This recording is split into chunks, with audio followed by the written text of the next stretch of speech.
ਪੌਲਸ ਰਸੂਲ ਦੀ ਦੂਜੀ ਪੱਤਰੀ ਕੁਰਿੰਥੀਆਂ ਨੂੰ ਅਧਿਆਇ 1।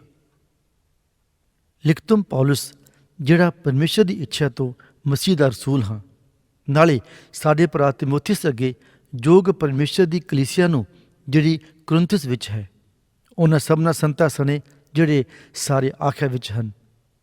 ਸਾਡੇ ਪਿਤਾ ਪਰਮੇਸ਼ਰ ਅਤੇ ਪ੍ਰਭੂ ਯਿਸੂ ਮਸੀਹ ਦੀ ਵੱਲੋਂ ਤੁਹਾਨੂੰ ਕਿਰਪਾ ਅਤੇ ਸ਼ਾਂਤੀ ਹੁੰਦੀ ਰਹੇ। ਮੁਬਾਰਕ ਹੈ ਸਾਡੇ ਪ੍ਰਭੂ ਯਿਸੂ ਮਸੀਹ ਦਾ ਪਰਮੇਸ਼ਰ ਅਤੇ ਪਿਤਾ, ਜਿਹੜਾ ਦਿਆਲਗੀਆਂ ਦਾ ਪਿਤਾ ਅਤੇ ਸਰਬ ਦਿਲਾਸੇ ਦਾ ਪਰਮੇਸ਼ਰ ਹੈ, ਜੋ ਸਾਡੀਆਂ ਸਾਰੀਆਂ ਬਿਪਤਾ ਵਿੱਚ ਸਾਨੂੰ ਦਿਲਾਸਾ ਦਿੰਦਾ ਹੈ, ਭਈ ਅਸੀਂ ਉਸੇ ਦਿਲਾਸੇ ਤੋਂ ਜਿਹਨੂੰ ਅਸਾਂ ਪਰਮੇਸ਼ਰ ਵੱਲੋਂ ਪਾਇਆ ਹੈ, ਉਹਨਾਂ ਨੂੰ ਹਰ ਬਿਪਤਾ ਵਿੱਚ ਦਿਲਾਸਾ ਦੇਣ ਜੋਗੇ ਹੋਈਏ।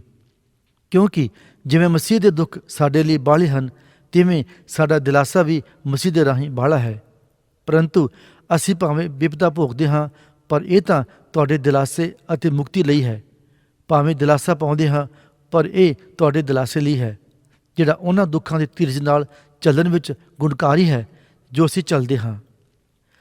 ਅਤੇ ਤੁਹਾਡੇ ਲਈ ਸਾਡੀ ਆਸ ਪੱਕੀ ਹੈ, ਕਿਉਂ ਜੋ ਅਸੀਂ ਜਾਣਦੇ ਹਾਂ ਭਈ ਜਿਵੇਂ ਤੁਸੀਂ ਦੁੱਖਾਂ ਵਿੱਚ ਸਾਂਝੀ ਹੋ, ਤਿਵੇਂ ਦਿਲਾਸੇ ਵਿੱਚ ਵੀ ਹੋ। ਹੇ ਭਰਾਵੋ, ਅਸੀਂ ਨਹੀਂ ਚਾਹੁੰਦੇ ਜੋ ਤੁਸੀਂ ਸਾਡੀ ਉਸ ਬਿਪਤਾ ਤੋਂ ਅਣਜਾਣ ਰਹੋ, ਜਿਹੜੀ ਆਸਿਆ ਵਿੱਚ ਸਾਡੇ ਉੱਤੇ ਆਣ ਪਈ, ਜੋ ਅਸੀਂ ਆਪਣੇ ਵਿੱਚੋਂ ਬਾਹਰ ਅਤਿਅੰਤ ਦੱਬੇ ਗਏ, ਇੱਥੋਂ ਤੋੜੀ ਪਈ ਅਸੀਂ ਜਿਉਣ ਤੋਂ ਵੀ ਹੱਥਲ ਹੋ ਬੈਠੇ। ਸਗੋਂ ਅਸੀਂ ਆਪਣੇ ਆਪ ਵਿੱਚ ਮੌਤ ਦਾ ਹੁਕਮ ਪਾ ਚੁੱਕੇ ਹਾਂ, ਭਈ ਅਸੀਂ ਆਪਣਾ ਨਹੀਂ ਸਗੋਂ ਪਰਮੇਸ਼ਰ ਦਾ, ਜਿਹੜਾ ਮੁਰਦਿਆਂ ਨੂੰ ਜਵਾਲਦਾ ਹੈ, ਆਸਰਾ ਰੱਖੀਏ, ਜਿਹਨੇ ਸਾਨੂੰ ਇਹੋ ਜਿਹੀ ਡਾਢੀ ਮੌਤ ਤੋਂ ਛੁਡਾਇਆ ਅਤੇ ਛੁਡਾਵੇਗਾ, ਜਿਹਦੇ ਉੱਤੇ ਅਸਾਂ ਆਸ ਰੱਖੀ ਹੈ, ਜੋ ਉਹ ਫੇਰ ਵੀ ਸਾਨੂੰ ਛੁਡਾਵੇਗਾ। ਤੁਸੀਂ ਵੀ ਰਲ ਮਿਲ ਕੇ ਬੇਨਤੀ ਨਾਲ ਸਾਡਾ ਉਪਰਾਲਾ ਕਰੋ, ਭਈ ਉਹ ਦਾਤ ਜੋ ਬਹੁਤਿਆਂ ਦੇ ਰਾਹੀਂ ਸਾਨੂੰ ਮਿਲੀ ਹੈ, ਉਹਦਾ ਬਹੁਤੇ ਲੋਕ ਸਾਡੇ ਲਈ ਧੰਨਵਾਦ ਵੀ ਕਰਨ। ਸਾਡਾ ਅਭਿਮਾਨ ਤਾਂ ਇਹ ਹੈ ਜੋ ਸਾਡਾ ਅੰਤਕਰਣ ਗਵਾਹੀ ਦਿੰਦਾ ਹੈ, ਭਈ ਸਾਡਾ ਚਲਨ ਜਗਤ ਵਿੱਚ ਖਾਸ ਕਰਕੇ ਤੁਹਾਡੇ ਵਿੱਚ ਸਰੀਰਕ ਗਿਆਨ ਤੋਂ ਨਹੀਂ, ਸਗੋਂ ਪਰਮੇਸ਼ਰ ਦੀ ਕਿਰਪਾ ਤੋਂ ਪਵਿੱਤਰਤਾਈ ਅਤੇ ਨਿਸ਼ਕਪਟਤਾ ਨਾਲ ਜੋ ਪਰਮੇਸ਼ਰ ਦੇ ਯੋਗ ਹੈ ਰਿਹਾ। ਕਿਉਂ ਜੋ ਅਸੀਂ ਹੋਰ ਗੱਲਾਂ ਨਹੀਂ, ਸਗੋਂ ਉਹ ਗੱਲਾਂ ਤੁਹਾਡੇ ਵੱਲ ਲਿਖਦੇ ਹਾਂ ਜਿਨ੍ਹਾਂ ਨੂੰ ਤੁਸੀਂ ਵਾਚਦੇ ਹੋ ਅਥਵਾ ਮੰਨਦੇ ਵੀ ਹੋ, ਔਰ ਮੈਨੂੰ ਆਸ ਹੈ ਜੋ ਤੁਸੀਂ ਅੰਤ ਤੀਕ ਮੰਨੋਗੇ। ਜਿਵੇਂ ਤੁਸੀਂ ਸਾਨੂੰ ਕੁਝ ਮੰਨ ਵੀ ਲਿਆ, ਭਈ ਸਾਡੇ ਪ੍ਰਭੂ ਯਿਸੂ ਮਸੀਹ ਦੇ ਦਿਨ ਅਸੀਂ ਤੁਹਾਡਾ ਅਭਿਮਾਨ ਹਾਂ, ਜਿਵੇਂ ਤੁਸੀਂ ਸਾਡਾ ਵੀ ਹੋ। ਇਸ ਭਰੋਸੇ ਨਾਲ ਮੈਂ ਦਲੀਲ ਕੀਤੀ ਜੋ ਪਹਿਲਾਂ ਤੁਹਾਡੇ ਕੋਲ ਆਵਾਂ, ਜੋ ਤੁਹਾਨੂੰ ਦੂਈ ਵਾਰੀ ਆਨੰਦ ਪ੍ਰਾਪਤ ਹੋਵੇ, ਅਤੇ ਤੁਹਾਥੋਂ ਹੋ ਕੇ ਮਕਦੂਨੀਆ ਨੂੰ ਜਾਵਾਂ, ਅਤੇ ਫਿਰ ਮਕਦੂਨੀਆ ਤੋਂ ਤੁਹਾਡੇ ਕੋਲ ਆਵਾਂ ਅਤੇ ਤੁਹਾਥੋਂ ਯਹੂਦੀਆ ਵੱਲ ਪਹੁੰਚਾਇਆ ਜਾਵਾਂ। ਉਪਰੰਤ ਜਦ ਮੈਂ ਇਹ ਦਲੀਲ ਕੀਤੀ, ਤਾਂ ਫੇਰ ਕੀ ਮੈਂ ਕੁਝ ਚੰਚਲਤਾਈ ਕੀਤੀ, ਅਥਵਾ ਜੋ ਦਲੀਲ ਮੈਂ ਕਰਦਾ ਹਾਂ ਕਿ ਸਰੀਰ ਦੇ ਅਨੁਸਾਰ ਕਰਦਾ ਹਾਂ, ਭਈ ਮੈਥੋਂ ਹਾਂ ਵੀ ਹੋਵੇ ਅਤੇ ਨਾ ਵੀ। ਜਿੱਦਾਂ ਪਰਮੇਸ਼ਰ ਵਫਾਦਾਰ ਹੈ, ਸਾਡਾ ਬਚਨ ਤੁਹਾਡੇ ਨਾਲ ਹਾਂ ਅਤੇ ਨਾ ਦੋਨੋਂ ਨਹੀਂ। ਪਰਮੇਸ਼ਰ ਦਾ ਪੁੱਤਰ ਯਿਸੂ ਮਸੀਹ, ਜਿਹਦਾ ਅਸਾਂ ਅਰਥਾਤ ਮੈਂ ਅਤੇ ਸਿਲਵਨਾਸ ਅਤੇ ਤਿਮੋਥੀਸ ਨੇ ਤੁਹਾਡੇ ਵਿੱਚ ਪ੍ਰਚਾਰ ਕੀਤਾ, ਸੋ ਹਾਂ ਅਤੇ ਨਾ ਨਹੀਂ, ਸਗੋਂ ਉਸ ਵਿੱਚ ਹਾਂ ਹੀ ਹਾਂ ਹੋਈ। ਕਿਉਂ ਜੋ ਪਰਮੇਸ਼ਰ ਦੀਆਂ ਪ੍ਰਤਿੱਗਿਆ ਭਾਵੇਂ ਕਿੰਨੀਆਂ ਵੀ ਹੋਣ, ਉਸ ਵਿੱਚ ਹਾਂ ਹੀ ਹਾਂ ਹੈ। ਇਸ ਲਈ ਉਹਦੇ ਰਾਹੀਂ ਅਮੀਨ ਵੀ ਹੈ, ਭਈ ਸਾਡੇ ਦੁਆਰਾ ਪਰਮੇਸ਼ਰ ਦੀ ਉਪਮਾ ਹੋਵੇ, ਜਿਹੜਾ ਸਾਨੂੰ ਤੁਹਾਡੇ ਨਾਲ ਮਸੀਹ ਵਿੱਚ ਕਾਇਮ ਕਰਦਾ ਹੈ, ਅਤੇ ਜਿਹਨੇ ਸਾਨੂੰ ਥਾਪਿਆ ਉਹ ਪਰਮੇਸ਼ਰ ਹੈ। ਉਹਨੇ ਸਾਡੇ ਉੱਤੇ ਮੋਹਰ ਵੀ ਲਾਈ ਅਤੇ ਸਾਡੇ ਮਨਾਂ ਵਿੱਚ ਸਾਨੂੰ ਆਤਮਾ ਦੀ ਸਾਈ ਦਿੱਤੀ। ਹੁਣ ਮੈਂ ਆਪਣੀ ਜਾਨ ਲਈ ਪਰਮੇਸ਼ਰ ਨੂੰ ਗਵਾਹ ਕਰਕੇ ਭੁਗਤਾਉਂਦਾ ਹਾਂ, ਜੋ ਮੈਂ ਤੁਹਾਡੇ ਬਚਾਓ ਕਰਕੇ ਹੁਣ ਤੀਕ ਕੁਰਿੰਥਿਸ ਨੂੰ ਨਹੀਂ ਆਇਆ। ਇਹ ਨਹੀਂ ਜੋ ਅਸੀਂ ਤੁਹਾਡੀ ਨਿਹਚਾ ਉੱਤੇ ਹੁਕਮ ਚਲਾਉਂਦੇ ਹਾਂ, ਸਗੋਂ ਤੁਹਾਡੇ ਆਨੰਦ ਦਾ ਉਪਰਾਲਾ ਕਰਨ ਵਾਲੇ ਹਾਂ, ਕਿਉਂ ਜੋ ਤੁਸੀਂ ਨਿਹਚਾ ਵਿੱਚ ਦ੍ਰਿੜ ਹੋ। ਪੌਲਸ ਰਸੂਲ ਦੀ ਦੂਜੀ ਪੱਤਰੀ ਕੁਰਿੰਥੀਆਂ ਨੂੰ ਅਧਿਆਇ 2। ਪਰ ਮੈਂ ਆਪਣੇ ਆਪ ਵਿੱਚ ਠਾਣ ਲਿਆ ਵੀ ਤੁਹਾਡੇ ਕੋਲ ਫਿਰ ਦੁੱਖ ਨਾਲ ਨਾ ਆਵਾਂ। ਜੇ ਮੈਂ ਤੁਹਾਨੂੰ ਦੁਖੀ ਕਰਾਂ, ਤਾਂ ਉਹਦੇ ਬਿਨਾਂ ਜਿਹਨੂੰ ਮੈਂ ਦੁਖੀ ਕੀਤਾ ਮੇਰਾ ਪ੍ਰਸੰਨ ਕਰਨ ਵਾਲਾ ਕੌਣ ਹੈ? ਅਤੇ ਮੈਂ ਇਹੋ ਗੱਲ ਲਿਖੀ ਸੀ, ਭਈ ਕਿਤੇ ਮੈਂ ਆਣ ਕੇ ਉਹਨਾਂ ਵੱਲੋਂ ਦੁਖੀ ਨਾ ਹੋਵਾਂ ਜਿਨ੍ਹਾਂ ਵੱਲੋਂ ਮੈਨੂੰ ਆਨੰਦ ਹੋਣਾ ਚਾਹੀਦਾ ਹੈ। ਕਿਉਂ ਜੋ ਤੁਸਾਂ ਸਭਨਾਂ ਉੱਤੇ ਮੈਨੂੰ ਭਰੋਸਾ ਹੈ, ਭਈ ਮੇਰਾ ਆਨੰਦ ਤੁਸਾਂ ਸਭਨਾਂ ਦਾ ਆਨੰਦ ਹੈ। ਕਿਉਂ ਜੋ ਮੈਂ ਵੱਡੀ ਬਿਪਤਾ ਅਤੇ ਮਨ ਦੇ ਕਸ਼ਟ ਨਾਲ ਬਹੁਤ ਅੰਜੂ ਕੇਰ ਕੇ ਤੁਹਾਨੂੰ ਲਿਖਿਆ, ਸੋ ਇਸ ਲਈ ਨਹੀਂ ਜੋ ਤੁਸੀਂ ਦੁਖੀ ਹੋਵੋ, ਸਗੋਂ ਇਸ ਲਈ ਜੋ ਤੁਸੀਂ ਉਸ ਪ੍ਰੇਮ ਨੂੰ ਜਾਣੋ ਜਿਹੜਾ ਮੈਂ ਤੁਹਾਡੇ ਨਾਲ ਵਧੀਕ ਕਰਦਾ ਹਾਂ। ਪਰ ਜੇ ਕਿਨੇ ਦੁੱਖ ਦਿੱਤਾ ਹੈ ਤਾਂ ਮੈਨੂੰ ਨਹੀਂ, ਸਗੋਂ ਕੁਝ ਕੁ ਭਈ ਉਹਨੂੰ ਬਹੁਤ ਦੱਬਣਾ ਚਾਹਣਾ, ਤੁਸਾਂ ਸਭਨਾਂ ਨੂੰ ਦੁੱਖ ਦਿੱਤਾ। ਇਹੋ ਜਿਹੇ ਮਨੁੱਖ ਲਈ ਇਹ ਤਾੜਨਾ ਜੋ ਬਹੁਤਿਆਂ ਤੋਂ ਹੋਈ ਸੋ ਬਥੇਰੀ ਹੈ। ਸੋ ਉਲਟਾ ਤੁਹਾਨੂੰ ਚਾਹੀਦਾ ਹੈ ਜੋ ਉਹਨੂੰ ਮਾਫ ਕਰੋ ਅਤੇ ਦਿਲਾਸਾ ਦਿਓ, ਮਤੇ ਬਹੁਤਾ ਗਮ ਇਹੋ ਜਿਹੇ ਮਨੁੱਖ ਨੂੰ ਨਾ ਖਾ ਜਾਵੇ। ਉਪਰੰਤ ਮੈਂ ਤੁਹਾਡੇ ਅੱਗੇ ਬੇਨਤੀ ਕਰਦਾ ਹਾਂ ਜੋ ਤੁਸੀਂ ਉਸ ਉੱਤੇ ਆਪਣੇ ਪ੍ਰੇਮ ਨੂੰ ਜ਼ਾਹਰ ਕਰੋ, ਕਿਉਂ ਜੋ ਮੈਂ ਇਸ ਲਈ ਵੀ ਲਿਖਿਆ ਸੀ ਜੋ ਤੁਹਾਨੂੰ ਪਰਖ ਕੇ ਵੇਖਾਂ ਭਈ ਤੁਸੀਂ ਸਾਰੀਆਂ ਗੱਲਾਂ ਵਿੱਚ ਆਗਿਆਕਾਰ ਹੋ ਜਾਂ ਨਹੀਂ। ਪਰ ਜਿਹਨੂੰ ਤੁਸੀਂ ਕੁਝ ਮਾਫ ਕਰਦੇ ਹੋ ਮੈਂ ਵੀ ਕਰਦਾ ਹਾਂ, ਕਿਉਂ ਜੋ ਮੈਂ ਵੀ ਜੋ ਕੁਝ ਮਾਫ ਕੀਤਾ ਹੈ, ਜੇ ਮੈਂ ਕੁਝ ਮਾਫ ਕੀਤਾ ਹੈ ਤਾਂ ਮੈਂ ਤੁਹਾਡੇ ਨਿਮਿਤ ਮਸੀਹ ਦੀ ਹਜ਼ੂਰੀ ਵਿੱਚ ਮਾਫ ਕੀਤਾ ਹੈ, ਭਈ ਸ਼ੈਤਾਨ ਸਾਡੇ ਨਾਲ ਹੱਥ ਨਾ ਕਰ ਜਾਏ, ਕਿਉਂ ਜੋ ਅਸੀਂ ਉਹਦੀ ਚਾਲਿਆਂ ਤੋਂ ਅਣਜਾਣ ਨਹੀਂ। ਜਾਂ ਮੈਂ ਮਸੀਹ ਦੀ ਖੁਸ਼ਖਬਰੀ ਸੁਣਾਉਣ ਤੋਂ ਤ੍ਰੋਆਸ ਵਿੱਚ ਅਪੜਿਆ ਅਤੇ ਪ੍ਰਭੂ ਦੀ ਵੱਲੋਂ ਇੱਕ ਬੂਹਾ ਮੇਰੇ ਲਈ ਖੋਲ੍ਹਿਆ ਗਿਆ, ਤਾਂ ਜਦੋਂ ਮੈਂ ਆਪਣੇ ਭਾਈ ਤਿਤੁਸ ਨੂੰ ਉੱਥੇ ਨਾ ਵੇਖਿਆ, ਮੇਰੀ ਆਤਮਾ ਨੂੰ ਚੈਨ ਨਾ ਹੋਇਆ, ਪਰ ਉਹਨਾਂ ਤੋਂ ਵਿਦਿਆ ਹੋ ਕੇ ਮਕਦੂਨੀਆ ਨੂੰ ਗਿਆ। ਪਰ ਧੰਨਵਾਦ ਹੈ ਪਰਮੇਸ਼ਰ ਦਾ ਜੋ ਮਸੀਹ ਵਿੱਚ ਸਾਨੂੰ ਸਦਾ ਫਤਿਹ ਦੇ ਕੇ ਲਈ ਫਿਰਦਾ ਹੈ, ਔਰ ਉਹਦੇ ਗਿਆਨ ਦੀ ਵਾਸਨਾ ਸਾਡੇ ਲਈ ਥਾਂ ਥਾਈਂ ਖਿਲਾਰਦਾ ਹੈ, ਕਿਉਂ ਜੋ ਅਸੀਂ ਪਰਮੇਸ਼ਰ ਦੇ ਲਈ ਉਹਨਾਂ ਵਿੱਚੋਂ ਜਿਹੜੇ ਮੁਕਤੀ ਨੂੰ ਪ੍ਰਾਪਤ ਹੋ ਰਹੇ ਹਨ ਅਤੇ ਉਹਨਾਂ ਵਿੱਚ ਜਿਹੜੇ ਨਾਸ ਹੋ ਰਹੇ ਹਨ ਮਸੀਹ ਦੀ ਸੁਗੰਧੀ ਹਾਂ। ਇਹਨਾਂ ਨੂੰ ਮੌਤ ਲਈ ਮੌਤ ਦੀ ਬੋ, ਪਰ ਉਹਨਾਂ ਨੂੰ ਜੀਵਨ ਲਈ ਜੀਵਨ ਦੀ ਬੋ ਹਾਂ। ਅਤੇ ਇਹਨਾਂ ਗੱਲਾਂ ਜੋਗਾ ਕੌਣ ਹੈ? ਅਸੀਂ ਤਾਂ ਬਾਲਿਆਂ ਦੀ ਨਿਆਈ ਪਰਮੇਸ਼ਰ ਦੀ ਬਾਣੀ ਵਿੱਚ ਮਿਲਾਵਟ ਨਹੀਂ ਕਰਦੇ, ਪਰ ਨਿਸ਼ਕਪਟਤਾ ਨਾਲ ਪਰਮੇਸ਼ਰ ਦੀ ਵੱਲੋਂ ਪਰਮੇਸ਼ਰ ਦੇ ਅੱਗੇ ਮਸੀਹ ਵਿੱਚ ਹੋ ਕੇ ਬੋਲਦੇ ਹਾਂ। ਪੌਲਸ ਰਸੂਲ ਦੀ ਦੂਜੀ ਪੱਤਰੀ ਕੁਰਿੰਥੀਆਂ ਨੂੰ ਅਧਿਆਇ 3। ਕੀ ਅਸੀਂ ਫੇਰ ਆਪਣੀ ਨੇਕਨਾਮੀ ਦੱਸਣ ਲੱਗੇ ਹਾਂ? ਅਥਵਾ ਕਈਆਂ ਵਾਂਗੂ ਸਾਨੂੰ ਵੀ ਤੁਹਾਡੇ ਕੋਲ ਜਾਂ ਤੁਹਾਡੀ ਵੱਲੋਂ ਨੇਕਨਾਮੀ ਦੀਆਂ ਚਿੱਠੀਆਂ ਦੀ ਲੋੜ ਹੈ? ਸਾਡੀ ਚਿੱਠੀ ਤੁਸੀਂ ਹੋ, ਜਿਹੜੀ ਸਾਡਿਆਂ ਹਿਰਦਿਆਂ ਵਿੱਚ ਲਿਖੀ ਹੋਈ ਹੈ, ਜਿਹਨੂੰ ਸਭੇ ਮਨੁੱਖ ਜਾਣਦੇ ਅਤੇ ਪੜ੍ਹਦੇ ਹਨ। ਪ੍ਰਤੱਖ ਹੈ ਭਈ ਤੁਸੀਂ ਮਸੀਹ ਦੀ ਚਿੱਠੀ ਹੋ, ਜਿਹੜੀ ਸਾਡੀ ਟਹਿਲ ਦੇ ਰਾਹੀਂ ਸਿਆਹੀ ਨਾਲ ਨਹੀਂ, ਸਗੋਂ ਅਕਾਲ ਪੁਰਖ ਦੇ ਆਤਮਾ ਨਾਲ ਲਿਖੀ ਹੋਈ ਹੈ, ਪੱਥਰ ਦੀਆਂ ਪੱਟੀਆਂ ਉੱਤੇ ਨਹੀਂ, ਸਗੋਂ ਮਾਸ ਰੂਪੀ ਹਿਰਦੇ ਦੀਆਂ ਪੱਟੀਆਂ ਉੱਤੇ। ਅਸੀਂ ਮਸੀਹ ਦੇ ਰਾਹੀਂ ਪਰਮੇਸ਼ਰ ਦੇ ਉੱਤੇ ਅਜਿਹਾ ਭਰੋਸਾ ਰੱਖਦੇ ਹਾਂ। ਇਹ ਨਹੀਂ ਭਈ ਅਸੀਂ ਆਪ ਤੋਂ ਇਸ ਜੋਗੇ ਹਾਂ ਜੋ ਕਿਸੇ ਗੱਲ ਨੂੰ ਆਪਣੀ ਹੀ ਵੱਲੋਂ ਸਮਝੀਏ, ਸਗੋਂ ਸਾਡੀ ਯੋਗਤਾ ਪਰਮੇਸ਼ਰ ਵੱਲੋਂ ਹੈ, ਜਿਹਨੇ ਸਾਨੂੰ ਨਵੇਂ ਨਿਯਮ ਦੇ ਸੇਵਕ ਹੋਣ ਦੇ ਯੋਗ ਵੀ ਬਣਾਇਆ, ਪਰ ਲਿਖਤ ਦੇ ਸੇਵਕ ਨਹੀਂ, ਸਗੋਂ ਆਤਮਾ ਦੇ, ਕਿਉਂ ਜੋ ਲਿਖਤ ਮਾਰ ਸੁੱਟਦੀ ਹੈ ਪਰ ਆਤਮਾ ਜਵਾਲਦਾ ਹੈ। ਪਰੰਤੂ ਜੇ ਮੌਤ ਦੀ ਸੇਵਕਾਈ ਜਿਹੜੀ ਅੱਖਰਾਂ ਨਾਲ ਅਤੇ ਪੱਥਰਾਂ ਉੱਤੇ ਉਕਰੀ ਹੋਈ ਸੀ, ਐਨੇ ਤੇਜ ਨਾਲ ਹੋਈ ਭਈ ਮੂਸਾ ਦੇ ਮੁਖ ਦੇ ਤੇਜ ਦੇ ਕਾਰਨ, ਜੋ ਭਾਵੇਂ ਅਲੋਪ ਹੋਣ ਵਾਲਾ ਸੀ, ਇਸਰਾਇਲ ਦਾ ਵੰਸ਼ ਉਹਦੇ ਮੁਖ ਵੱਲ ਤੱਕ ਨਾ ਸਕਿਆ, ਤਾਂ ਆਤਮਾ ਦੀ ਸੇਵਕਾਈ ਐਦੋਂ ਵੱਧ ਕੇ ਤੇਜ ਨਾਲ ਕਿਉਂ ਨਾ ਹੋਵੇਗੀ? ਕਿਉਂਕਿ ਜੋ ਦੋਸ਼ੀ ਠਹਿਰਾਉਣ ਦੀ ਸੇਵਕਾਈ ਤੇਜ ਰੂਪ ਹੈ, ਤਾਂ ਧਰਮ ਦੀ ਸੇਵਕਾਈ ਬਹੁਤ ਹੀ ਵੱਧ ਕੇ ਤੇਜ ਨਾਲ ਹੋਵੇਗੀ। ਉਹ ਜੋ ਤੇਜਵਾਨ ਕੀਤੀ ਹੋਈ ਸੀ, ਸੋ ਵੀ ਇਸ ਲੇਖੇ ਅਰਥਾਤ ਇਸ ਅਤ ਵੱਡੇ ਤੇਜ ਦੇ ਕਾਰਨ ਤੇਜਵਾਨ ਨਾ ਰਹੀ।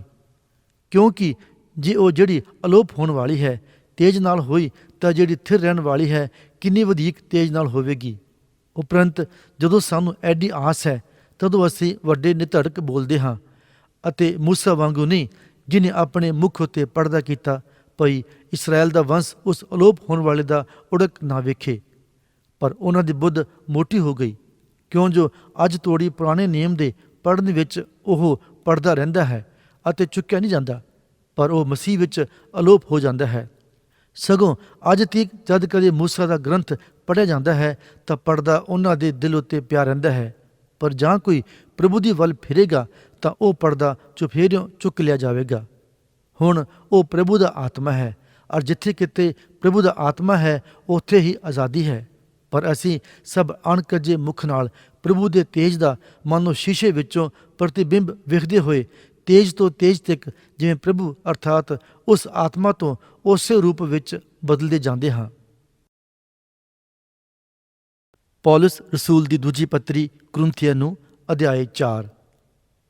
ਉਪਰੰਤ ਜਦੋਂ ਅਸਾਂ ਇਹ ਸੇਵਕਾਈ ਪਾਈ ਹੈ, ਤਾਂ ਜਿਵੇਂ ਸਾਡੇ ਉੱਤੇ ਦਇਆ ਹੋਈ, ਅਸੀਂ ਹੌਸਲਾ ਨਹੀਂ ਹਾਰਦੇ, ਸਗੋਂ ਅਸਾਂ ਸ਼ਰਮ ਦੀਆਂ ਗੁਪਤ ਗੱਲਾਂ ਨੂੰ ਛੱਡਿਆ ਹੋਇਆ ਹੈ, ਅਤੇ ਨਾ ਚਤਰਾਈ ਦੀ ਚਾਲ ਚੱਲਦੇ, ਨਾ ਪਰਮੇਸ਼ਰ ਦੇ ਬਚਨ ਵਿੱਚ ਰਲਾ ਪਾਉਂਦੇ ਹਾਂ, ਸਗੋਂ ਸੱਤ ਨੂੰ ਪ੍ਰਗਟ ਕਰਕੇ ਹਰੇਕ ਮਨੁੱਖ ਦੇ ਅੰਤਕਰਨ ਵਿੱਚ ਪਰਮੇਸ਼ਰ ਦੇ ਅੱਗੇ ਆਪਣਾ ਪ੍ਰਮਾਣ ਦਿੰਦੇ ਹਾਂ। ਅਤੇ ਜੇ ਸਾਡੀ ਖੁਸ਼ਖਬਰੀ ਉੱਤੇ ਪਰਦਾ ਪਿਆ ਹੋਇਆ ਹੈ ਤਾਂ ਉਹ ਉਹਨਾਂ ਦੇ ਅੱਗੇ ਕੱਜਿਆ ਹੋਇਆ ਹੈ ਜਿਹੜੇ ਨਾਸ ਹੋ ਰਹੇ ਹਨ, ਜਿਨ੍ਹਾਂ ਵਿੱਚ ਇਸ ਯੁੱਗ ਦੇ ਈਸ਼ਵਰ ਨੇ ਬੇਪ੍ਰਤੀਤਿਆਂ ਦੀਆਂ ਬੁੱਧੀਆਂ ਅੰਨ੍ਹੀਆਂ ਕਰ ਦਿੱਤੀਆਂ। ਮਤੇ ਮਸੀਹ ਜੋ ਪਰਮੇਸ਼ਰ ਦਾ ਸਰੂਪ ਹੈ, ਉਹਦੇ ਤੇਜ ਦੀ ਖੁਸ਼ਖਬਰੀ ਦਾ ਚਾਨਣ ਉਹਨਾਂ ਉੱਤੇ ਪ੍ਰਕਾਸ਼ ਹੋਵੇ। ਕਿਉਂ ਜੋ ਅਸੀਂ ਆਪਣਾ ਨਹੀਂ ਸਗੋਂ ਮਸੀਹ ਯਿਸੂ ਦਾ ਪ੍ਰਚਾਰ ਕਰਦੇ ਹਾਂ। ਭਈ ਉਹ ਪ੍ਰਭੂ ਹੈ ਅਤੇ ਅਸੀਂ ਆਪ ਯਿਸੂ ਦੇ ਨਿਮਿਤ ਤੁਹਾਡੇ ਦਾਸ ਹਾਂ। ਕਿਉਂ ਜੋ ਪਰਮੇਸ਼ਰ ਜਿਹਨੇ ਆਖਿਆ ਸੀ ਜੋ ਹਨੇਰਿਓਂ ਚਾਨਣ ਚਮਕੇ, ਉਹ ਸਾਡੇ ਮਨਾਂ ਵਿੱਚ ਚਮਕਿਆ। ਭਈ ਪਰਮੇਸ਼ਰ ਦੇ ਤੇਜ ਦਾ ਗਿਆਨ ਮਸੀਹ ਦੇ ਮੁਖ ਵਿੱਚ ਪ੍ਰਕਾਸ਼ ਕਰੇ। ਪਰ ਇਹ ਖਜ਼ਾਨਾ ਸਾਡੇ ਕੋਲ ਮਿੱਟੀ ਦੀਆਂ ਭਾਂਡਿਆਂ ਵਿੱਚ ਹੈ, ਤਾਂ ਜੋ ਇਸ ਸਮਰਥਾ ਦਾ ਅਤ ਵੱਡਾ ਮਹਾਤਮ ਪਰਮੇਸ਼ਰ ਦੀ ਵੱਲੋਂ ਨਾ ਸਾਡੀ ਵੱਲੋਂ ਮਾਲੂਮ ਹੋਵੇ। ਅਸੀਂ ਸਭ ਪਾਸਿਓਂ ਕਸ਼ਟ ਵਿੱਚ ਹਾਂ ਪਰ ਮਿੱਧੇ ਨਹੀਂ ਗਏ, ਦੁਬਦਾ ਵਿੱਚ ਹਾਂ ਪਰ ਹੱਦੋਂ ਵੱਧ ਨਹੀਂ, ਸਤਾਏ ਜਾਂਦੇ ਹਾਂ ਪਰ ਇਕੱਲੇ ਨਹੀਂ ਛੱਡੇ ਜਾਂਦੇ, ਡੇਗੇ ਜਾਂਦੇ ਹਾਂ ਪਰ ਨਾਸ ਨਹੀਂ ਹੁੰਦੇ। ਅਸੀਂ ਯਿਸੂ ਦੇ ਮਰਨ ਨੂੰ ਆਪਣੀ ਦੇਹ ਵਿੱਚ ਸਦਾ ਲਈ ਫਿਰਦੇ ਹਾਂ, ਤਾਂ ਜੋ ਯਿਸੂ ਦਾ ਜੀਵਨ ਵੀ ਸਾਡੀ ਦੇਹ ਵਿੱਚ ਪ੍ਰਗਟ ਹੋਵੇ। ਕਿਉਂਕਿ ਅਸੀਂ ਜੋ ਜਿਉਂਦੇ ਹਾਂ ਸੋ ਨਿਤ ਯਿਸੂ ਦੇ ਨਿਮਿਤ ਮੌਤ ਦੇ ਹੱਥ ਫੜਵਾਏ ਜਾਂਦੇ ਹਾਂ, ਪਰ ਯਿਸੂ ਦਾ ਜੀਵਨ ਵੀ ਸਾਡੇ ਮਰਨਹਾਰ ਸਰੀਰ ਵਿੱਚ ਪ੍ਰਗਟ ਹੋਵੇ। ਸੋ ਮੌਤ ਤਾਂ ਸਾਡੇ ਵਿੱਚ ਪਰ ਜੀਵਨ ਤੁਹਾਡੇ ਵਿੱਚ ਪਾਉਂਦਾ ਹੈ। ਨਿਚਾ ਦਾ ਉਹ ਆਤਮਾ ਸਾਨੂੰ ਮਿਲਿਆ ਹੈ, ਜਿਵੇਂ ਲਿਖਿਆ ਹੈ, ਭਈ ਮੈਂ ਨਿਚਾ ਕੀਤੀ ਇਸ ਲਈ ਬੋਲਿਆ, ਸੋ ਅਸੀਂ ਵੀ ਨਿਚਾ ਕਰਦੇ ਹਾਂ ਇਸ ਲਈ ਬੋਲਦੇ ਵੀ ਹਾਂ। ਅਸੀਂ ਜਾਣਦੇ ਹਾਂ ਭਈ ਜਿਹਨੇ ਪ੍ਰਭੂ ਯਿਸੂ ਨੂੰ ਜੁਆਲਿਆ, ਉਹ ਸਾਨੂੰ ਵੀ ਯਿਸੂ ਦੇ ਨਾਲ ਜੁਆਲੇਗਾ ਅਤੇ ਤੁਹਾਡੇ ਨਾਲ ਆਪਣੇ ਹਜ਼ੂਰ ਖੜਾ ਕਰੇਗਾ। ਕਿਉਂਕਿ ਸਭੋ ਕੁਝ ਤੁਹਾਡੇ ਹੀ ਲਈ ਹੈ, ਭਈ ਬਾਲਿਆਂ ਦੇ ਕਾਰਨ ਕਿਰਪਾ ਬਹੁਤ ਹੀ ਵੱਧ ਕੇ ਪਰਮੇਸ਼ਰ ਦੀ ਭਲਾਈ ਲਈ ਧੰਨਵਾਦਾਂ ਨੂੰ ਬਹੁਤ ਹੀ ਵਧਾਵੇ। ਇਸ ਕਾਰਨ ਅਸੀਂ ਹੌਸਲਾ ਨਹੀਂ ਹਾਰਦੇ, ਸਗੋਂ ਭਾਵੇਂ ਸਾਡੀ ਬਾਹਰਲੀ ਇਨਸਾਨੀਅਤ ਨਾਸ ਹੁੰਦੀ ਜਾਂਦੀ ਹੈ, ਪਰ ਅੰਦਰਲੀ ਇਨਸਾਨੀਅਤ ਦਿਨੋਂ ਦਿਨ ਨਵੀਂ ਹੁੰਦੀ ਜਾਂਦੀ ਹੈ। ਕਿਉਂ ਜੋ ਸਾਡਾ ਹੌਲਾ ਜਿਹਾ ਕਸ਼ਟ ਜਿਹੜਾ ਛਿਨਪਰਦਾਹੀ ਹੈ, ਭਾਰੀ ਸਗੋਂ ਅਤ ਭਾਰੀ ਅਤੇ ਸਦੀਪਕ ਵਡਿਆਈ ਨੂੰ ਸਾਡੇ ਲਈ ਤਿਆਰ ਕਰਦਾ ਹੈ। ਅਸੀਂ ਦਿਸਣ ਵਾਲੀਆਂ ਵਸਤਾਂ ਨੂੰ ਤਾਂ ਨਹੀਂ ਸਗੋਂ ਅਣਡਿੱਠ ਵਸਤਾਂ ਵੱਲ ਧਿਆਨ ਕਰਦੇ ਹਾਂ। ਕਿਉਂ ਜੋ ਦਿਸਣ ਵਾਲੀਆਂ ਵਸਤਾਂ ਅਨਿੱਤ ਹਨ, ਪਰ ਅਣਡਿੱਠ ਵਸਤਾਂ ਨਿੱਤ ਹਨ। ਪੌਲਸ ਰਸੂਲ ਦੀ ਦੂਜੀ ਪੱਤਰੀ ਕੁਰਿੰਥੀਆਂ ਨੂੰ ਅਧਿਆਇ 5। ਅਸੀਂ ਜਾਣਦੇ ਹਾਂ ਭਈ ਜੇ ਸਾਡਾ ਤੰਬੂ ਜਿਹਾ ਘਰ ਜਿਹੜਾ ਧਰਤੀ ਤੇ ਹੈ ਢਹਿ ਪਵੇ, ਤਾਂ ਪਰਮੇਸ਼ਰ ਤੋਂ ਇੱਕ ਘਰ ਸਾਨੂੰ ਮਿਲੇਗਾ ਜੋ ਬਿਨਾਂ ਹੱਥ ਲਾਏ ਅਟਲ ਅਤੇ ਸੁਰਗ ਵਿੱਚ ਬਣਿਆ ਹੈ। ਕਿਉਂ ਜੋ ਇਸ ਵਿੱਚ ਅਸੀਂ ਤਾਂ ਹਉਕੇ ਭਰਦੇ ਹਾਂ ਅਤੇ ਤਰਸਦੇ ਹਾਂ ਭਈ ਆਪਣੇ ਵਸੇਰੇ ਨੂੰ ਜਿਹੜਾ ਸੁਰਗੋਂ ਹੈ ਉਦਾਲੇ ਲੈ ਲਈਏ, ਤਾਂ ਜੋ ਅਸੀਂ ਪਹਿਨੇ ਹੋਏ ਹੋ ਕੇ ਨੰਗੇ ਨਾ ਪਾਏ ਜਾਈਏ। ਕਿਉਂ ਜੋ ਅਸੀਂ ਜਿਹੜੇ ਇਸ ਤੰਬੂ ਵਿੱਚ ਹਾਂ ਪਾਰ ਦੇ ਹੇਠ ਦੱਬੇ ਹੋਏ ਹਉਕੇ ਭਰਦੇ ਹਾਂ।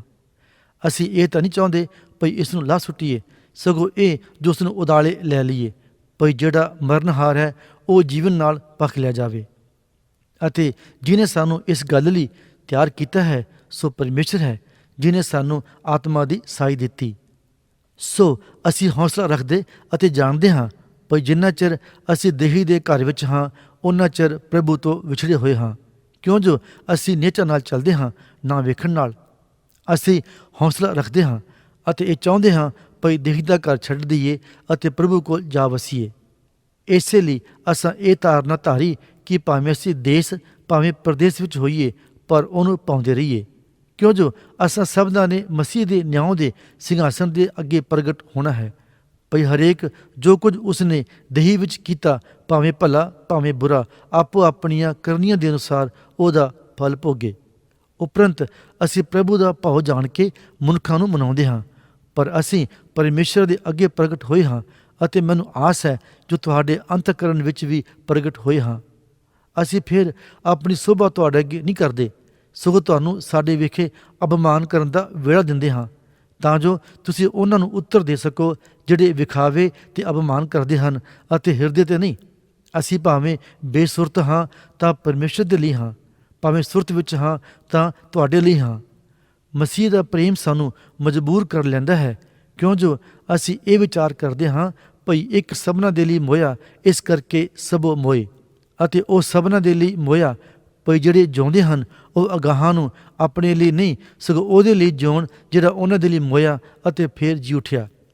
ਸੋ ਹੁਣ ਤੋਂ ਅਸੀਂ ਕਿਸੇ ਨੂੰ ਸਰੀਰ ਦੇ ਅਨੁਸਾਰ ਨਹੀਂ ਸਿਆਣਦੇ ਹਾਂ, ਭਾਵੇਂ ਅਸਾਂ ਮਸੀਹ ਨੂੰ ਸਰੀਰ ਦੇ ਅਨੁਸਾਰ ਜਾਣਿਆ ਹੈ, ਪਰ ਉਹ ਉਸ ਤਰ੍ਹਾਂ ਉਹਨੂੰ ਫੇਰ ਨਹੀਂ ਜਾਣਦੇ। ਸੋ ਜੇ ਕੋਈ ਮਸੀਹ ਵਿੱਚ ਹੈ ਤਾਂ ਉਹ ਨਵੀਂ ਸ੍ਰਿਸ਼ਟ ਹੈ। ਪੁਰਾਣੀਆਂ ਗੱਲਾਂ ਬੀਤ ਗਈਆਂ, ਵੇਖੋ ਉਹ ਨਵੀਆਂ ਹੋ ਗਈਆਂ ਹਨ।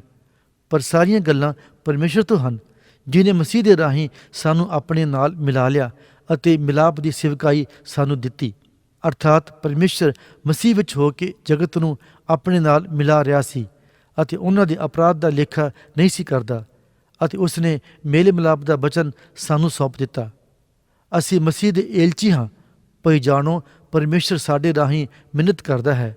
ਸੋ ਅਸੀਂ ਮਸੀਹ ਵੱਲੋਂ ਬੇਨਤੀ ਕਰਦੇ ਹਾਂ, ਜੋ ਤੁਸੀਂ ਪਰਮੇਸ਼ਰ ਨਾਲ ਮੇਲ ਮਿਲਾਪ ਕਰ ਲਓ। ਉਹਨੇ ਉਸ ਨੂੰ, ਜਿਹੜਾ ਪਾਪ ਦਾ ਜਾਣੂ ਨਹੀਂ ਸੀ, ਸਾਡੀ ਖਾਤਰ ਪਾਪ ਠਹਿਰਾਇਆ ਗਿਆ, ਤਾਂ ਜੋ ਅਸੀਂ ਉਸ ਵਿੱਚ ਹੋ ਕੇ ਪਰਮੇਸ਼ਰ ਦਾ ਧਰਮ ਬਣੀਏ।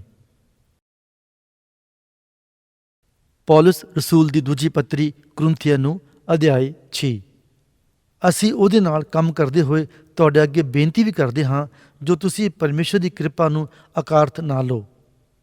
ਕਿਉਂ ਜੋ ਉਹ ਆਖਦਾ ਹੈ, ਭਈ ਮੈਂ ਮਨ ਭਾਉਣ ਦੇ ਸਮੇਂ ਵਿੱਚ ਤੇਰੀ ਸੁਣੀ ਅਤੇ ਮੁਕਤੀ ਦੇ ਦਿਨ ਤੇਰੀ ਸਹਾਇਤਾ ਕੀਤੀ। ਵੇਖੋ ਹੁਣ ਹੀ ਮਨ ਭਾਉਣ ਦਾ ਸਮਾਂ ਹੈ, ਵੇਖੋ ਹੁਣ ਹੀ ਮੁਕਤੀ ਦਾ ਦਿਨ ਹੈ। ਅਸੀਂ ਕਿਸੇ ਗੱਲ ਵਿੱਚ ਠੋਕਰ ਨਹੀਂ ਖਵਾਉਂਦੇ, ਭਈ ਕਿਤੇ ਇਸ ਸਫਕਾਈ ਉੱਤੇ ਹਰਫ ਨਾ ਆਵੇ। ਪਰ ਜਿਵੇਂ ਪਰਮੇਸ਼ਰ ਦੇ ਸੇਵਕਾਂ ਦੇ ਯੋਗ ਹੈ, ਤਿਵੇਂ ਹਰ ਗੱਲ ਤੋਂ ਆਪਣੇ ਲਈ ਪ੍ਰਮਾਣ ਦਿੰਦੇ ਹਾਂ, ਅਰਥਾਤ ਵੱਡੇ ਸਹਾਰੇ ਤੋਂ, ਬਿਪਤਾ ਤੋਂ, ਥੁੜਾਂ ਤੋਂ, ਤੰਗੀਆਂ ਤੋਂ, ਕੋਰੜੇ ਖਾਨ ਤੋਂ, ਕੈਦ ਤੋਂ, ਕਮਸਾਣਾ ਤੋਂ, ਮਿਹਨਤਾਂ ਤੋਂ, ਉਣੀਂਦਿਆਂ ਤੋਂ, ਫਾਕਿਆਂ ਤੋਂ, ਨਿਰਮਲਤਾਈ ਤੋਂ, ਗਿਆਨ ਤੋਂ, ਧੀਰਜ ਤੋਂ, ਦਿਆਲਗੀ ਤੋਂ, ਪਵਿੱਤਰ ਆਤਮਾ ਤੋਂ, ਨਿਸ਼ਕਪਟ ਪ੍ਰੇਮ ਤੋਂ, ਸੱਚਾਈ ਦੇ ਬਚਨ ਤੋਂ, ਪਰਮੇਸ਼ਰ ਦੀ ਸਮਰਥਾ ਤੋਂ, ਧਰਮ ਦਿਆਂ ਸ਼ਸਤਰਾਂ ਨਾਲ ਜਿਹੜੇ ਸੱਜੇ ਖੱਬੇ ਹਨ, ਪਤ ਅਤੇ ਬੇਪਤੀ ਨਾਲ, ਅਪਜਸ ਅਤੇ ਜਸ ਨਾਲ, ਛਲੀਆਂ ਜਿਹੇ ਪਰ ਸੱਚੇ ਹਾਂ, ਅਣਜਾਤਿਆਂ ਜਿਹੇ ਪਰ ਉਜਾਗਰ ਹਾਂ, ਮਰਨਾਊ ਜਿਹੇ ਪਰ ਵੇਖੋ ਜਿਉਂਦੇ ਹਾਂ, ਤਾੜੇ ਜਾਂਦੇ ਜਿਹੇ ਪਰ ਜਾਣੋ ਨਹੀਂ ਮਾਰੇ ਜਾਂਦੇ, ਉਦਾਸਾਂ ਜਿਹੇ ਪਰ ਸਦਾ ਆਨੰਦ ਕਰਦੇ ਹਾਂ, ਨਿਰਧਨਾਂ ਜਿਹੇ ਪਰ ਬਹੁਤਿਆਂ ਨੂੰ ਧਨੀ ਬਣਾਉਂਦੇ ਹਾਂ, ਪੱਲਿਓਂ ਸਖਣੋਂ ਜਿਹੇ ਪਰ ਸਭ ਕੁਝ ਦੇ ਮਾਲਕ ਹਾਂ। ਹੇ ਕੁਰਿੰਥੀਓ, ਸਾਡਾ ਮੂੰਹ ਤੁਹਾਡੀ ਵੱਲ ਖੁੱਲ੍ਹਾ ਹੈ, ਸਾਡਾ ਦਿਲ ਮੋਕਲਾ ਹੈ। ਸਾਡੇ ਵਿੱਚ ਤੁਹਾਡੇ ਲਈ ਕੋਈ ਰੋਕ ਨਹੀਂ, ਪਰ ਤੁਹਾਡੇ ਹੀ ਹਿਰਦਿਆਂ ਵਿੱਚ ਰੋਕ ਹੈ। ਹੁਣ ਉਹਦੇ ਵੱਟੇ ਤੁਸੀਂ ਵੀ ਖੁੱਲ੍ਹੇ ਦਿਲ ਦੇ ਹੋਵੋ। ਮੈਂ ਤਾਂ ਤੁਹਾਨੂੰ ਬੱਚਿਆਂ ਵਾਂਗੂ ਆਖਦਾ ਹਾਂ, ਤੁਸੀਂ ਬੇਪਰਤੀਤਿਆਂ ਨਾਲ ਅਣਸਾਵੇਂ ਨਾ ਜੁੱਤੋ। ਕਿਉਂ ਜੋ ਧਰਮ ਅਤੇ ਕੁਧਰਮ ਵਿੱਚ ਕੀ ਸਾਂਝ, ਜਾਂ ਚਾਨਣ ਦਾ ਅੰਧੇਰੇ ਨਾਲ ਕੀ ਮੇਲ ਹੈ, ਅਤੇ ਮਸੀਹ ਦਾ ਬਲਿਆਲ ਦੇ ਨਾਲ ਕੀ ਮਿਲਾਪ ਹੈ, ਅਥਵਾ ਪ੍ਰਤੀਤਵਾਨ ਦਾ ਬੇਪਰਤੀਤੀ ਨਾਲ ਕੀ ਹਿੱਸਾ ਹੈ, ਅਤੇ ਪਰਮੇਸ਼ਰ ਦੀ ਹੈਕਲ ਨੂੰ ਮੂਰਤੀਆਂ ਨਾਲ ਕੀ ਵਾਸਤਾ ਹੈ। ਅਸੀਂ ਤਾਂ ਅਕਾਲ ਪੁਰਖ ਦੀ ਹੈਕਲ ਹਾਂ। ਜਿਵੇਂ ਪਰਮੇਸ਼ਰ ਨੇ ਬਚਨ ਕੀਤਾ, ਮੈਂ ਉਹਨਾਂ ਵਿੱਚ ਵਾਸ ਕਰਾਂਗਾ ਅਤੇ ਫਿਰਿਆ ਕਰਾਂਗਾ, ਮੈਂ ਉਹਨਾਂ ਦਾ ਪਰਮੇਸ਼ਰ ਹੋਵਾਂਗਾ ਅਤੇ ਉਹ ਮੇਰੀ ਪਰਜਾ ਹੋਣਗੇ। ਇਸ ਲਈ ਉਹਨਾਂ ਵਿੱਚੋਂ ਨਿਕਲ ਆਓ ਅਤੇ ਅੱਡ ਹੋਵੋ। ਪ੍ਰਭੂ ਆਖਦਾ ਹੈ, ਅਤੇ ਕਿਸੇ ਭ੍ਰਿਸ਼ਟ ਵਸਤੂ ਨੂੰ ਹੱਥ ਨਾ ਲਾਓ। ਮੈਂ ਤੁਹਾਨੂੰ ਕਬੂਲ ਕਰਾਂਗਾ ਔਰ ਤੁਹਾਡਾ ਪਿਤਾ ਹੋਵਾਂਗਾ, ਔਰ ਤੁਸੀਂ ਮੇਰੇ ਪੁੱਤਰ ਧੀਆਂ ਹੋਣਗੇ। ਇਹ ਬਚਨ ਸਰਬ ਸ਼ਕਤੀਮਾਨ ਪ੍ਰਭੂ ਦਾ ਹੈ। ਪੌਲਸ ਰਸੂਲ ਦੀ ਦੂਜੀ ਪੱਤਰੀ ਕੁਰਿੰਥੀਆਂ ਨੂੰ ਅਧਿਆਇ 7। ਸੋ ਹੇ ਪਿਆਰਿਓ, ਜਦੋਂ ਇਹ ਬਚਨ ਸਾਨੂੰ ਦਿੱਤੇ ਹੋਏ ਹਨ, ਤਾਂ ਆਓ ਅਸੀਂ ਆਪਣੇ ਆਪ ਨੂੰ ਸਰੀਰ ਅਤੇ ਆਤਮਾ ਦੀ ਸਾਰੀ ਮਲਿਨਤਾਈ ਤੋਂ ਸ਼ੁੱਧ ਕਰਕੇ ਪਰਮੇਸ਼ਰ ਦੇ ਭਾਵ ਨਾਲ ਪਵਿੱਤਰਤਾਈ ਨੂੰ ਸੰਪੂਰਨ ਕਰੀਏ। ਆਪਣੇ ਦਿਲਾਂ ਵਿੱਚ ਸਾਨੂੰ ਥਾਂ ਦਿਓ। ਕਿਸੇ ਉੱਤੇ ਅਸਾਂ ਅੰਧੇਰ ਨਹੀਂ ਕੀਤਾ, ਕਿਸੇ ਨੂੰ ਵਿਗਾੜਿਆ ਨਹੀਂ, ਕਿਸੇ ਤੋਂ ਲਾਹਾ ਨਹੀਂ ਕੱਢਿਆ। ਇਹ ਤਾਂ ਮੈਂ ਦੋਸ਼ ਲਾਉਣ ਨੂੰ ਨਹੀਂ ਆਖਦਾ ਹਾਂ, ਕਿਉਂ ਜੋ ਮੈਂ ਅੱਗੇ ਕਿਹਾ ਹੈ, ਭਈ ਤੁਸੀਂ ਸਾਡਿਆਂ ਹਿਰਦਿਆਂ ਵਿੱਚ ਹੋ, ਭਈ ਸਾਡਾ ਮਰਨ ਜਿਉਣ ਇਕੱਠਾ ਹੋਵੇ। ਤੁਹਾਡੇ ਉੱਤੇ ਮੇਰਾ ਬਹੁਤ ਭਰੋਸਾ ਹੈ, ਤੁਹਾਡੇ ਵੇਖੇ ਮੇਰਾ ਬਹੁਤ ਅਭਿਮਾਨ ਹੈ। ਮੈਂ ਦਿਲਾਸੇ ਨਾਲ ਭਰਿਆ ਹੋਇਆ ਹਾਂ। ਮੈਂ ਆਪਣੇ ਅਤੇ ਤੁਹਾਡੇ ਹਰ ਕਸ਼ਟ ਵਿੱਚ ਆਨੰਦ ਨਾਲ ਫੁੱਲਿਆ ਨਹੀਂ ਮਿਆਉਂਦਾ। ਜਦ ਅਸੀਂ ਮਕਦੂਨੀਏ ਵਿੱਚ ਆਏ, ਤਦ ਵੀ ਸਾਡੇ ਸਰੀਰ ਨੂੰ ਕੁਝ ਚੈਨ ਨਹੀਂ ਸੀ, ਸਗੋਂ ਅਸੀਂ ਹਰ ਪਾਸਿਓਂ ਕਸ਼ਟ ਵਿੱਚ ਪਏ ਸਾਂ, ਬਾਹਰੋਂ ਝਗੜੇ, ਅੰਦਰੋਂ ਧੜਕੇ। ਤਾਂ ਵੀ ਉਹਨੇ ਜਿਹੜਾ ਅਧੀਨਾਂ ਨੂੰ ਦਿਲਾਸਾ ਦੇਣ ਵਾਲਾ ਹੈ, ਅਰਥਾਤ ਪਰਮੇਸ਼ਰ ਨੇ ਤਿਤੁਸ ਦੇ ਆਉਣ ਕਰਕੇ ਸਾਨੂੰ ਦਿਲਾਸਾ ਦਿੱਤਾ, ਅਤੇ ਨਿਰੇ ਉਸ ਦੇ ਆਉਣ ਕਰਕੇ ਹੀ ਨਹੀਂ, ਸਗੋਂ ਉਸ ਦਿਲਾਸੇ ਤੋਂ ਵੀ ਜਿਹੜਾ ਉਹਨੂੰ ਤੁਹਾਡੇ ਵਿੱਚ ਪ੍ਰਾਪਤ ਹੋਇਆ, ਅਤੇ ਸਾਨੂੰ ਤੁਹਾਡੀ ਲੋਚ, ਤੁਹਾਡੇ ਸੋਗ, ਤੁਹਾਡੀ ਅਣਖ ਦਾ ਜੋ ਮੇਰੇ ਲਈ ਹੈ ਸਮਾਚਾਰ ਦੱਸਿਆ, ਜਿਸ ਕਰਕੇ ਮੈਂ ਹੋਰ ਵੀ ਆਨੰਦ ਹੋਇਆ। ਕਿਉਂ ਜੋ ਭਾਵੇਂ ਮੈਂ ਆਪਣੀ ਪਤਰੀ ਨਾਲ ਤੁਹਾਨੂੰ ਉਦਾਸ ਕੀਤਾ, ਤਾਂ ਵੀ ਮੈਂ ਪਛਤਾਉਂਦਾ ਨਹੀਂ। ਭਾਵੇਂ ਮੈਂ ਪਹਿਲਾਂ ਪਛਤਾਉਂਦਾ ਸਾਂ, ਕਿਉਂ ਜੋ ਮੈਂ ਵੇਖਦਾ ਹਾਂ ਜੋ ਉਸ ਪਤਨੀ ਨੇ ਤੁਹਾਨੂੰ ਉਦਾਸ ਕੀਤਾ ਸੀ, ਭਾਵੇਂ ਥੋੜ੍ਹੇ ਚਿਰ ਤੀਕਰ। ਹੁਣ ਮੈਂ ਆਨੰਦ ਕਰਦਾ ਹਾਂ, ਇਸ ਲਈ ਜੋ ਤੁਸੀਂ ਉਦਾਸ ਹੋਏ, ਸਗੋਂ ਇਸ ਲਈ ਜੋ ਤੁਹਾਡੀ ਉਦਾਸੀ ਦਾ ਫਲ ਤੌਬਾ ਹੋਇਆ, ਕਿਉਂ ਜੋ ਤੁਸੀਂ ਪਰਮੇਸ਼ਰ ਯੋਗ ਉਦਾਸ ਹੋਏ, ਭਈ ਸਾਥੋਂ ਕਿਸੇ ਗੱਲ ਵਿੱਚ ਤੁਹਾਡੀ ਹਾਨੀ ਨਾ ਹੋ ਜਾਏ। ਕਿਉਂ ਜੋ ਪਰਮੇਸ਼ਰ ਯੋਗ ਉਦਾਸੀ ਮੁਕਤੀ ਲਈ ਅਜਿਹੀ ਤੌਬਾ ਪੈਦਾ ਕਰਦੀ ਹੈ ਜਿਸ ਤੋਂ ਕੋਈ ਨਹੀਂ ਪਛਤਾਉਂਦਾ, ਪਰ ਸੰਸਾਰ ਦੀ ਉਦਾਸੀ ਮੌਤ ਨੂੰ ਪੈਦਾ ਕਰਦੀ ਹੈ। ਵੇਖੋ, ਤੁਹਾਡੀ ਉਹ ਪਰਮੇਸ਼ਰ ਯੋਗ ਉਦਾਸੀ ਨੇ ਤੁਹਾਡੇ ਵਿੱਚ ਕਿੰਨਾ ਹੀ ਜੋਸ਼, ਕਿੰਨਾ ਹੀ ਉੱਤਰ ਦੇਣਾ, ਕਿੰਨੀ ਹੀ ਸਮਝ, ਖਿਝ, ਕਿੰਨਾ ਹੀ ਭੈ, ਕਿੰਨੀ ਹੀ ਲੋਚ, ਕਿੰਨੀ ਹੀ ਅਣਖ, ਕਿੰਨਾ ਹੀ ਡਨ ਪੈਦਾ ਕੀਤਾ। ਤੁਸਾਂ ਹਰ ਤਰ੍ਹਾਂ ਨਾਲ ਆਪਣੇ ਲਈ ਪ੍ਰਮਾਣ ਦਿੱਤਾ, ਭਈ ਅਸੀਂ ਇਸ ਗੱਲ ਵਿੱਚ ਸਾਫ਼ ਹਾਂ। ਗੱਲ ਕਾਹਦੀ? ਭਾਵੇਂ ਮੈਂ ਤੁਹਾਨੂੰ ਲਿਖਿਆ, ਪਰ ਮੈਂ ਤਾਂ ਨਾ ਉਹਦੇ ਕਾਰਨ ਲਿਖਿਆ ਜਿਹਨੇ ਅਪਰਾਧ ਕੀਤਾ, ਨਾ ਉਹਦੇ ਕਾਰਨ ਜਿਹਦੇ ਨਾਲ ਅਪਰਾਧ ਹੋਇਆ, ਸਗੋਂ ਇਸ ਕਾਰਨ ਭਈ ਤੁਹਾਡਾ ਜੋਸ਼ ਜੋ ਸਾਡੇ ਲਈ ਹੈ ਸੋ ਪਰਮੇਸ਼ਰ ਦੇ ਹਜ਼ੂਰ ਤੁਹਾਡੇ ਉੱਤੇ ਪ੍ਰਗਟ ਹੋਵੇ। ਇਸ ਲਈ ਅਸਾਂ ਦਿਲਾਸਾ ਪਾਇਆ ਹੈ, ਪਰ ਆਪਣੇ ਦਿਲਾਸੇ ਤੋਂ ਬਿਨਾਂ ਅਸਾਂ ਤੀਤੁਸ ਦੇ ਆਨੰਦ ਦੇ ਕਾਰਨ ਹੋਰ ਵੀ ਬਹੁਤ ਵੱਧ ਕੇ ਆਨੰਦ ਕੀਤਾ, ਕਿਉਂ ਜੋ ਉਹਦਾ ਆਤਮਾ ਤੁਸਾਂ ਸਭਨਾਂ ਤੋਂ ਤਾਜ਼ਾ ਹੋਇਆ ਹੈ। ਕਿਉਂਕਿ ਜੇ ਮੈਂ ਉਹਦੇ ਅੱਗੇ ਤੁਹਾਡੇ ਲਈ ਕਿਸੇ ਗੱਲੇ ਅਪਮਾਨ ਕੀਤਾ ਹੋਵੇ ਤਾਂ ਲਜਿਆਵਾਨ ਨਹੀਂ ਹੋਣਾ ਪਿਆ, ਪਰ ਜਿਵੇਂ ਅਸਾਂ ਤੁਹਾਡੇ ਨਾਲ ਸਾਰੀਆਂ ਗੱਲਾਂ ਸੱਚ ਆਖੀਆਂ, ਤਿਵੇਂ ਸਾਡਾ ਅਪਮਾਨ ਵੀ ਜਿਹੜਾ ਮੈਂ ਤੀਤੁਸ ਦੇ ਅੱਗੇ ਕੀਤਾ ਸੱਚਾ ਨਿਕਲਿਆ। ਅਤੇ ਉਹ ਤੁਸਾਂ ਸਭਨਾਂ ਦੀ ਆਗਿਆਕਾਰੀ ਨੂੰ ਚੇਤੇ ਰੱਖ ਕੇ ਭਈ ਤੁਸਾਂ ਕਿਕਰ ਭੈ ਅਤੇ ਕਾਂਬੀ ਨਾਲ ਉਹਨੂੰ ਕਬੂਲ ਕੀਤਾ ਸੀ, ਇਸ ਕਰਕੇ ਉਹਦਾ ਮਨ ਤੁਹਾਡੇ ਵੱਲ ਬਹੁਤ ਲੱਗਿਆ ਹੋਇਆ ਹੈ। ਮੈਂ ਆਨੰਦ ਹਾਂ ਜੋ ਹਰ ਇੱਕ ਗੱਲ ਵਿੱਚ ਤੁਹਾਡੇ ਵੱਲੋਂ ਮੇਰੀ ਖਾਤਰ ਨਿਸ਼ਾ ਹੈ।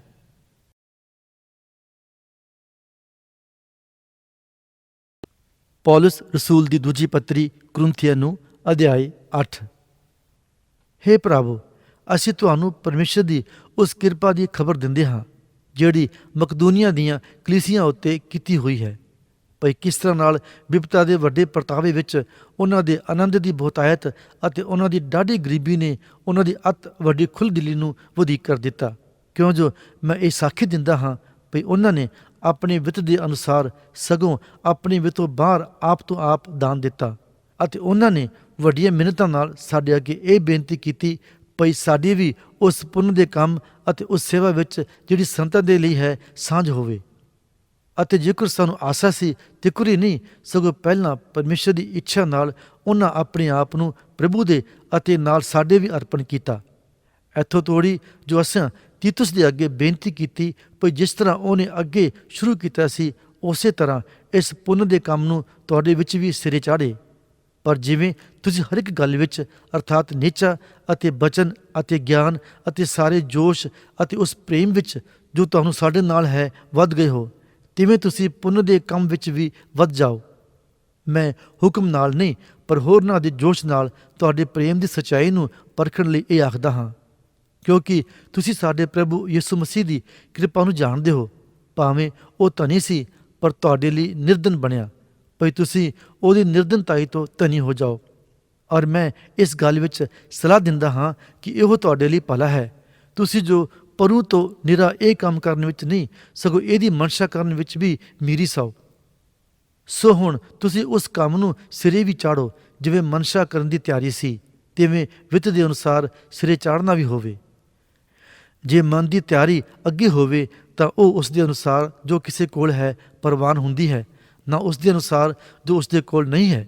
ਕਿਉਂ ਜੋ ਮੈਂ ਇਹ ਇਸ ਲਈ ਨਹੀਂ ਆਖਦਾ ਭਈ ਹੋਰਨਾਂ ਨੂੰ ਸੌਖ ਅਤੇ ਤੁਹਾਨੂੰ ਔਖ ਹੋਵੇ, ਸਗੋਂ ਬਰਾਬਰੀ ਹੋਵੇ, ਭਈ ਐਤਕੀ ਤੁਹਾਡਾ ਵਾਅਦਾ ਉਹਨਾਂ ਦੇ ਘਾਟੇ ਨੂੰ ਪੂਰਾ ਕਰੇ, ਤਾਂ ਜੋ ਉਹਨਾਂ ਦਾ ਵਾਅਦਾ ਵੀ ਤੁਹਾਡੇ ਘਾਟੇ ਨੂੰ ਪੂਰਾ ਕਰੇ ਜੋ ਬਰਾਬਰੀ ਰਹੇ।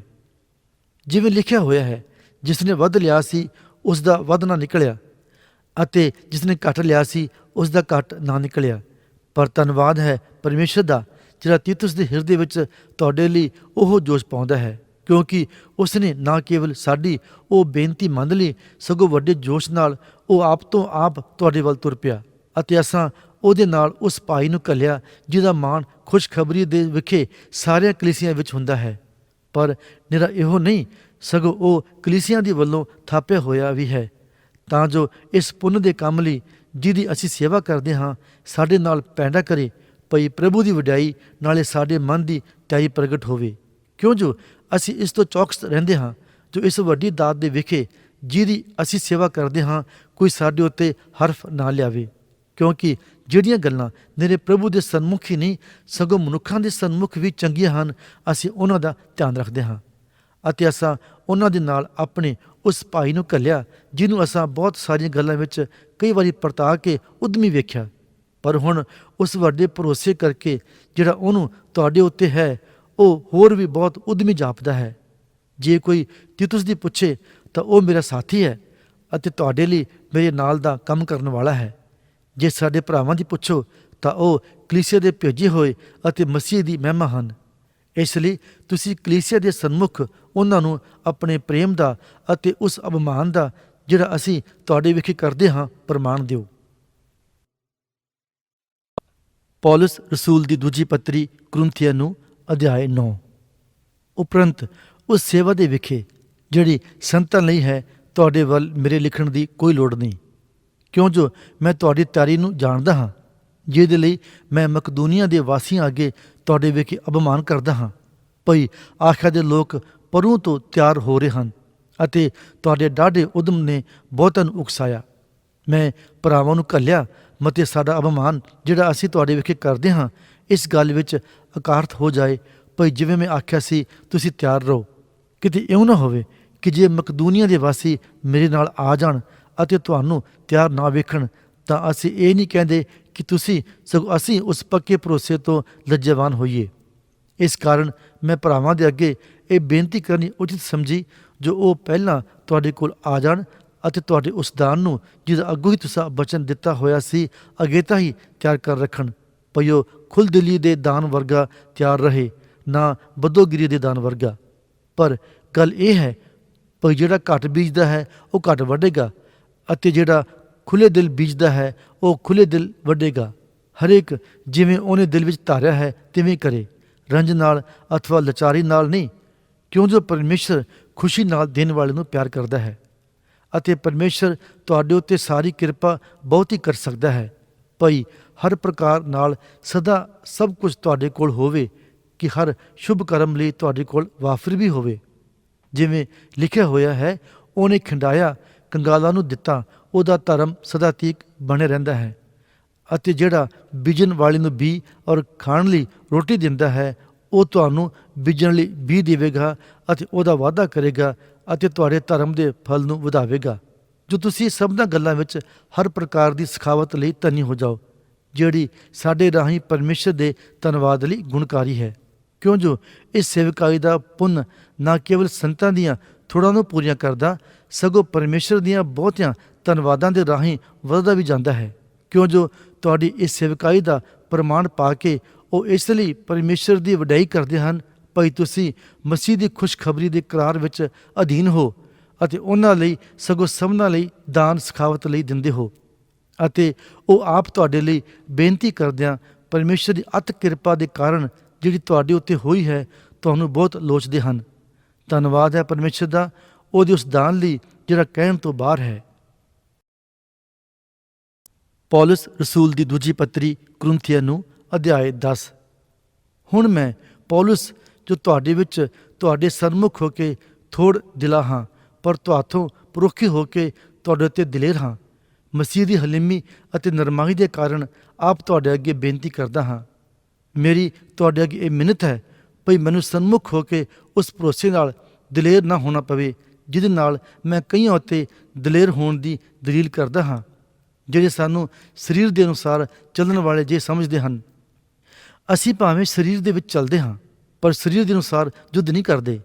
ਇਸ ਲਈ ਜੋ ਸਾਡੇ ਯੁੱਧ ਦੇ ਸ਼ਸਤਰ ਸਰੀਰਕ ਨਹੀਂ ਸਗੋਂ ਪਰਮੇਸ਼ਰ ਦੇ ਭਾਣੇ ਕਿਲਿਆਂ ਦੇ ਢਾਹ ਦੇਣ ਲਈ ਡਾਢੇ ਤਕੜੇ ਹਨ। ਸੋ ਅਸੀਂ ਵਹਿਮਾਂ ਨੂੰ ਅਤੇ ਹਰ ਇੱਕ ਉੱਚੀ ਗੱਲ ਨੂੰ ਜਿਹੜੀ ਪਰਮੇਸ਼ਰ ਦੇ ਗਿਆਨ ਦੇ ਵਿਰੁੱਧ ਸਿਰ ਚੁੱਕਦੀ ਹੈ ਢਾਹ ਦਿੰਦੇ ਹਾਂ ਅਤੇ ਹਰ ਇੱਕ ਖਿਆਲ ਨੂੰ ਬੰਧਨ ਵਿੱਚ ਲਿਆਉਂਦੇ ਹਾਂ ਭਈ ਉਹ ਮਸੀਹ ਦਾ ਆਗਿਆਕਾਰ ਹੋਵੇ। ਅਤੇ ਜਾਂ ਤੁਹਾਡੀ ਆਗਿਆਕਾਰੀ ਪੂਰੀ ਹੋਵੇ ਤਾਂ ਅਸੀਂ ਹਰ ਤਰ੍ਹਾਂ ਦੀ ਅਣਆਗਿਆਕਾਰੀ ਦਾ ਵੱਟਾ ਲੈਣ ਨੂੰ ਤਿਆਰ ਹਾਂ। ਤੁਸੀਂ ਉਹਨਾਂ ਗੱਲਾਂ ਵੱਲ ਜੋ ਤੁਹਾਡੇ ਸਨਮੁਖ ਹਨ ਵੇਖਦੇ ਹੋ। ਜੇ ਕਿਸੇ ਨੂੰ ਇਹ ਭਰੋਸਾ ਹੋਵੇ ਜੋ ਆਪ ਮਸੀਹ ਦਾ ਹੈ ਤਾਂ ਉਹ ਫਿਰ ਆਪਣੇ ਆਪ ਵਿੱਚ ਸੋਚੇ ਭਈ ਜਿਵੇਂ ਉਹ ਮਸੀਹ ਦਾ ਹੈ ਤਿਵੇਂ ਅਸੀਂ ਵੀ ਹਾਂ, ਭਾਵੇਂ ਆਪਣੇ ਉਸ ਅਖਤਿਆਰ ਦੇ ਵਿਖੇ ਜਿਹੜਾ ਪ੍ਰਭੂ ਨੇ ਸਾਨੂੰ ਤੁਹਾਡੇ ਢਾਉਣ ਲਈ ਨਹੀਂ ਸਗੋਂ ਤੁਹਾਡੇ ਬਣਾਉਣ ਲਈ ਦਿੱਤਾ ਕੁਝ ਵੱਧ ਕੇ ਅਪਮਾਨ ਕਰਾਂ ਤਾਂ ਵੀ ਮੈਂ ਲਜਿਆਵਾਨ ਨਹੀਂ ਹੋਵਾਂਗਾ। ਭਈ ਮੈਂ ਇਉਂ ਮਾਲੂਮ ਨਾ ਹੋਵਾਂ ਜਿਵੇਂ ਤੁਹਾਨੂੰ ਪੱਤਰੀਆਂ ਨਾਲ ਡਰਾਉਣ ਵਾਲਾ ਹਾਂ। ਕਿਉਂ ਜੋ ਕਹਿੰਦੇ ਹਨ ਭਈ ਉਹਦੀਆਂ ਪੱਤਰੀਆਂ ਤਾਂ ਭਾਰੀਆਂ ਅਤੇ ਤਕੜੀਆਂ ਹਨ, ਪਰ ਆਪ ਦੇਹੀ ਨਾਲ ਸਨਮੁਖ ਹੋ ਕੇ ਨਿਰਬਲ ਹੈ ਅਤੇ ਉਹਦਾ ਬਚਨ ਤੁੱਛ ਹੈ। ਅਜਿਹਾ ਕਹਿਣ ਵਾਲਾ ਇਹ ਸਮਝ ਰੱਖੇ ਭਈ ਜੋ ਜੇ ਪਰੋਖੇ ਹੋ ਕੇ ਅਸੀਂ ਪੱਤਰੀਆਂ ਦੁਆਰਾ ਬਚਨ ਵਿੱਚ ਹਾਂ, ਉਹੋ ਜੇ ਸਨਮੁਖ ਹੋ ਕੇ ਕੰਮ ਵਿੱਚ ਵੀ ਹਾਂ। ਕਿਉਂਕਿ ਸਾਡਾ ਇਹ ਹਿਆਉ ਨਹੀਂ ਪੈਂਦਾ ਜੋ ਅਸੀਂ ਆਪਣੇ ਆਪ ਨੂੰ ਉਹਨਾਂ ਵਿੱਚੋਂ ਕਈਆਂ ਨਾਲ ਗਿਣੀਏ ਅਥਵਾ ਮਿਲਾ ਕੇ ਵੇਖੀਏ ਜਿਹੜੇ ਆਪਣੀ ਨੇਕਨਾਮੀ ਜਤਾਉਂਦੇ ਹਨ, ਪਰ ਉਹ ਆਪ ਹੀ ਆਪਣੇ ਆਪ ਨੂੰ ਆਪਣੇ ਆਪ ਨਾਲ ਮਿਚਾ ਕੇ ਅਤੇ ਆਪਣੇ ਆਪ ਨੂੰ ਆਪਣੇ ਨਾਲ ਮਿਲਾ ਕੇ ਬੇਸਮਝ ਠਹਿਰਦੇ ਹਨ। ਪਰ ਅਸੀਂ ਮੇਚੋਂ ਬਾਹਰ ਨਹੀਂ, ਸਗੋਂ ਉਸ ਮੇਚੇ ਦੇ ਅੰਦਾਜ਼ੇ ਦੇ ਅਨੁਸਾਰ ਅਪਮਾਨ ਕਰਾਂਗੇ ਜੋ ਪਰਮੇਸ਼ਰ ਨੇ ਸਾਨੂੰ ਵੰਡ ਦਿੱਤਾ ਹੈ। ਉਹ ਮੇਚਾ ਤੁਹਾਡੇ ਤੱਕ ਵੀ ਪਹੁੰਚਦਾ ਹੈ। ਅਸੀਂ ਆਪਣੇ ਆਪ ਨੂੰ ਹੱਦੋਂ ਬਾਹਰ ਨਹੀਂ ਵਧਾਉਂਦੇ ਹਾਂ, ਕੋਈ ਜਾਣੀਦਾ ਸਾਡੀ ਪਹੁੰਚ ਤੁਸਾਂ ਤੱਕ ਨਾ ਹੁੰਦੀ।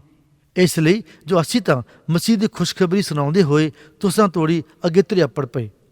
ਅਸੀਂ ਮੇਚੋਂ ਬਾਹਰ ਹੋ ਕੇ ਹੋਰਨਾਂ ਦੀਆਂ ਮਿਹਨਤਾਂ ਉੱਤੇ ਅਪਮਾਨ ਨਹੀਂ ਕਰਦੇ ਹਾਂ, ਪਰ ਸਾਨੂੰ ਆਸ ਹੈ ਭਈ ਜਿਉਂ ਤੁਹਾਡੀ ਨਿਹਚਾ ਵੱਧਦੀ ਜਾਵੇ ਤਿਉਂ ਤੁਸੀਂ ਆਪਣੇ ਹਲਕੇ ਦੇ ਵਿੱਚ ਵਧਾਏ ਜਾਵੋਗੇ।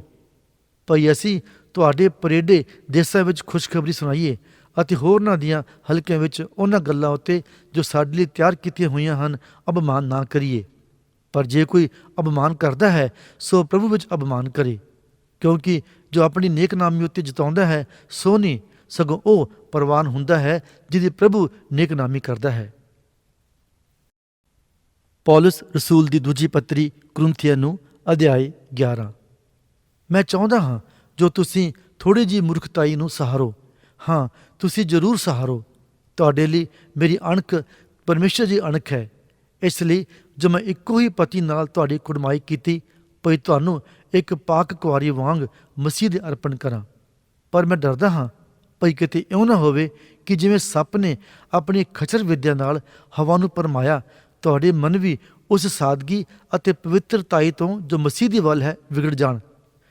ਜੇ ਤਾਂ ਕੋਈ ਆਉਣ ਵਾਲਾ ਕਿਸੇ ਦੂਜੇ ਯਿਸੂ ਦੀ ਮੁਨਾਦੀ ਕਰਦਾ ਜਿਹਦੀ ਆਸਾਂ ਨਾ ਕੀਤੀ, ਜਾਂ ਤੁਹਾਨੂੰ ਕੋਈ ਹੋਰ ਆਤਮਾ ਮਿਲਦਾ ਜਿਹੜਾ ਤੁਹਾਨੂੰ ਨਾ ਮਿਲਿਆ, ਜਾਂ ਕੋਈ ਹੋਰ ਖੁਸ਼ਖਬਰੀ ਜਿਹਨੂੰ ਤੁਸੀਂ ਕਬੂਲ ਨਾ ਕੀਤਾ, ਤਾਂ ਤੁਸੀਂ ਅੱਛੀ ਤਰ੍ਹਾਂ ਉਹਨੂੰ ਸਹਾਰ ਲੈਂਦੇ। ਕਿਉਂ ਜੋ ਮੈਂ ਆਪਣੇ ਆਪ ਨੂੰ ਉਹਨਾਂ ਮਹਾਨ ਰਸੂਲਾਂ ਤੋਂ ਕਿਸੇ ਗੱਲ ਵਿੱਚ ਘੱਟ ਨਹੀਂ ਸਮਝਦਾ ਹਾਂ, ਪਰ ਭਾਵੇਂ ਮੈਂ ਬੋਲਣ ਵਿੱਚ ਅਨਾੜੀ ਵੀ ਹੋਵਾਂ ਤਾਂ ਗਿਆਨ ਵਿੱਚ ਤਾਂ ਨਹੀਂ, ਸਗੋਂ ਅਸਾਂ ਹਰ ਤਰ੍ਹਾਂ ਤੁਹਾਡੇ ਲਈ ਸਭਨਾਂ ਗੱਲਾਂ ਵਿੱਚ ਇਹਨੂੰ ਪ੍ਰਗਟ ਕੀਤਾ। ਅਥਵਾ ਮੈਂ ਜੋ ਪਰਮੇਸ਼ਰ ਦੀ ਖੁਸ਼ਖਬਰੀ ਤੁਹਾਨੂੰ ਸੁਣਾ ਕੇ ਆਪਣੇ ਆਪ ਨੂੰ ਨੀਵੇਂ ਕੀਤਾ, ਭਈ ਤੁਸੀਂ ਉੱਚੇ ਕੀਤੇ ਜਾਓ, ਭਲਾ ਇਹਦੇ ਵਿੱਚ ਕੋਈ ਪਾਪ ਕੀਤਾ? ਤੁਹਾਡੀ ਸੇਵਾ ਲਈ ਮੈਂ ਤਾਂ ਹੋਰਨਾਂ ਕਲੀਸਿਆ ਤੋਂ ਖਰਚ ਲੈ ਕੇ ਉਹਨਾਂ ਨੂੰ ਲੁੱਟ ਲਿਆ, ਔਰ ਜਦ ਤੁਹਾਡੇ ਕੋਲ ਹੁੰਦਿਆਂ ਮੈਨੂੰ ਲੋੜ ਪਈ ਤਾਂ ਕਿਸੇ ਉੱਤੇ ਭਾਰੂ ਨਾ ਹੋਇਆ। ਕਿਉਂ ਜੋ ਭਰਾਵਾਂ ਨੇ ਮਕਦੂਨੀਆ ਤੋਂ ਆ ਕੇ ਮੇਰੀ ਲੋੜ ਪੂਰੀ ਕੀਤੀ, ਅਤੇ ਹਰ ਇੱਕ ਗੱਲ ਵਿੱਚ ਮੈਂ ਤੁਹਾਡੇ ਉੱਤੇ ਭਾਰੂ ਹੋਣ ਤੋਂ ਰੁਕਿਆ ਰਿਹਾ ਅਤੇ ਰੁਕਿਆ ਹੀ ਰਹਾਂਗਾ ਵੀ। ਜੇ ਮਸੀਹ ਦੀ ਸੱਚਾਈ ਮੇਰੇ ਵਿੱਚ ਹੈ ਤਾਂ ਆਖਿਰ ਦੀਆਂ ਹਲਕਿਆਂ ਵਿੱਚ ਇਹ ਮੇਰਾ ਅਪਮਾਨ ਕਦੇ ਨਹੀਂ ਰੁਕੇਗਾ। ਕਿਉਂ? ਇਸ ਕਰਕੇ ਜੋ ਮੈਂ ਤੁਹਾਡੇ ਨਾਲ ਪ੍ਰੀਤ ਨਹੀਂ ਰੱਖਦਾ, ਪਰਮੇਸ਼ਰ ਜਾਣਦਾ ਹੈ। ਪਰ ਮੈਂ ਜੋ ਕਰਦਾ ਹਾਂ ਸੋ ਹੀ ਕਰਦਾ ਰਹਾਂਗਾ, ਤਾਂ ਜੋ ਮੈਂ ਦਾਊ ਲੱਭਣ ਵਾਲਿਆਂ ਦੇ ਦਾਊ ਝਾੜ ਸੁੱਟਾਂ, ਪਰ ਜਿਸ ਗੱਲ ਵਿੱਚ ਉਹ ਅਪਮਾਨ ਕਰਦੇ ਹਨ ਉਸ ਵਿੱਚ ਸਾਡੇ ਵਰਗੇ ਠਹਿਰਨ। ਕਿਉਂ ਜੋ ਇਹੋ ਜਿਹੇ ਲੋਕ ਝੂਠੇ ਰਸੂਲ ਅਤੇ ਛਲਵਲ ਕਰਨ ਵਾਲੇ ਹਨ, ਜੋ ਆਪਣੇ ਰੂਪ ਨੂੰ ਮਸੀਹ ਦੇ ਰਸੂਲਾਂ ਦੇ ਰੂਪ ਵਿੱਚ ਵਟਾਉਂਦੇ ਹਨ। ਅਤੇ ਇਹ ਅਚਰਜ ਦੀ ਗੱਲ ਨਹੀਂ, ਕਿਉਂ ਜੋ ਸ਼ੈਤਾਨ ਵੀ ਆਪਣੇ ਰੂਪ ਨੂੰ ਚਾਨਣ ਦੇ ਦੂਤ ਦੇ ਰੂਪ ਵਿੱਚ ਵਟਾਉਂਦਾ ਹੈ। ਇਸ ਲਈ ਜੋ ਉਹਦੇ ਸੇਵਕ ਆਪਣੇ ਰੂਪ ਨੂੰ ਧਰਮ ਦੇ ਸੇਵਕਾਂ ਦੇ ਰੂਪ ਵਿੱਚ ਵਟਾਉਂਦੇ ਹਨ ਤਾਂ ਕੋਈ ਵੱਡੀ ਗੱਲ ਨਹੀਂ, ਪਰ ਉਹਨਾਂ ਦਾ ਅੰਤ ਉਹਨਾਂ ਦੀਆਂ ਕਰਨੀਆਂ ਦੇ ਅਨੁਸਾਰ ਹੋਵੇਗਾ। ਫਿਰ ਮੈਂ ਇਹ ਆਖਦਾ ਹਾਂ ਭਈ ਕੋਈ ਮੈਨੂੰ ਮੂਰਖ ਨਾ ਸਮਝੇ, ਨਹੀਂ ਤਾਂ ਮੈਨੂੰ ਮੂਰਖ ਹੀ ਜਾਣ ਕੇ ਕਬੂਲ ਕਰੇ, ਤਾਂ ਜੋ ਮੈਂ ਵੀ ਥੋੜ੍ਹਾ ਜਿਹਾ ਅਪਮਾਨ ਕਰਾਂ। ਜੋ ਕੁਝ ਮੈਂ ਇਸ ਅਪਮਾਨ ਕਰਨ ਦੇ ਭਰੋਸੇ ਨਾਲ ਕਹਿੰਦਾ ਹਾਂ ਸੋ ਪ੍ਰਭੂ ਦੀ ਮੱਤ ਦੇ ਅਨੁਸਾਰ ਨਹੀਂ, ਪਰ ਜਿਵੇਂ ਮੂਰਖਤਾਈ ਨਾਲ ਕਹਿੰਦਾ ਹਾਂ। ਜਦੋਂ ਬਾਹਲੇ ਲੋਕ ਸਰੀਰ ਦੇ ਅਨੁਸਾਰ ਅਪਮਾਨ ਕਰਦੇ ਹਨ, ਮੈਂ ਵੀ ਅਪਮਾਨ ਕਰਾਂਗਾ। ਕਿਉਂ ਜੋ ਤੁਸੀਂ ਆਪ ਸਿਆਣੇ ਹੋ, ਤਦੇ ਮੂਰਖਾਂ ਦਾ ਖੁਸ਼ੀ ਨਾਲ ਸਹਾਰਾ ਲੈਂਦੇ ਹੋ। ਜਦ ਕੋਈ ਤੁਹਾਨੂੰ ਗੁਲਾਮੀ ਵਿੱਚ ਲਿਆਉਂਦਾ ਹੈ, ਜਦ ਕੋਈ ਤੁਹਾਨੂੰ ਚੱਟ ਕਰ ਜਾਂਦਾ ਹੈ, ਜਦ ਕੋਈ ਤੁਹਾਨੂੰ ਬੰਧਨ ਵਿੱਚ ਲਿਆਉਂਦਾ ਹੈ, ਜਦ ਕੋਈ ਆਪਣੇ ਆਪ ਨੂੰ ਉੱਚਿਆਂ ਕਰਦਾ ਹੈ, ਜਦ ਕੋਈ ਤੁਹਾਡੇ ਮੂੰਹ 'ਤੇ ਚਪੇੜਾ ਮਾਰਦਾ ਹੈ, ਤਾਂ ਤੁਸੀਂ ਸਹਾਰ ਲੈਂਦੇ ਹੋ। ਮੈਂ ਨਿਆਦਰੀ ਦੀ ਰਾਹ ਇਹ ਆਖਦਾ ਹਾਂ ਭਈ ਅਸੀਂ ਵੀ ਮਾੜੇ ਜਿਹੇ ਸਾਂ, ਪਰ ਜਿਸ ਗੱਲ ਵਿੱਚ ਕੋਈ ਦਲੇਰ ਹੈ, ਮੈਂ ਮੂਰਖਤਾ ਦੇ ਨਾਲ ਇਹ ਆਖਦਾ ਹਾਂ ਮੈਂ ਵੀ ਦਲੇਰ ਹਾਂ। ਕਿ ਉਹ ਇਬਰਾਨੀ ਹਨ, ਮੈਂ ਵੀ ਹਾਂ। ਕਿ ਉਹ ਇਸਰਾਏਲੀ ਹਨ, ਮੈਂ ਵੀ ਹਾਂ। ਕਿ ਉਹ ਅਬਰਾਹਮ ਦੇ ਅੰਸ਼ ਹਨ, ਮੈਂ ਵੀ ਹਾਂ। ਕਿ ਉਹ ਮਸੀਹ ਦੇ ਸੇਵਕ ਹਨ, ਮੈਂ ਬੇਸੁੱਧ ਵਾਂਗੂ ਬੋਲਦਾ ਹਾਂ, ਮੈਂ ਵਧੀਕ ਹਾਂ। ਅਰਥਾਤ ਮਿਹਨਤਾਂ ਵਿੱਚ ਵਧੀਕ, ਕੈਦਾਂ ਵਿੱਚ ਵਧੀਕ, ਮਾਰ ਖਾਣ ਵਿੱਚ ਹੱਦੋਂ ਬਾਹਰ, ਮੌਤਾਂ ਵਿੱਚ ਬਹੁਤ ਭਾਰੀ।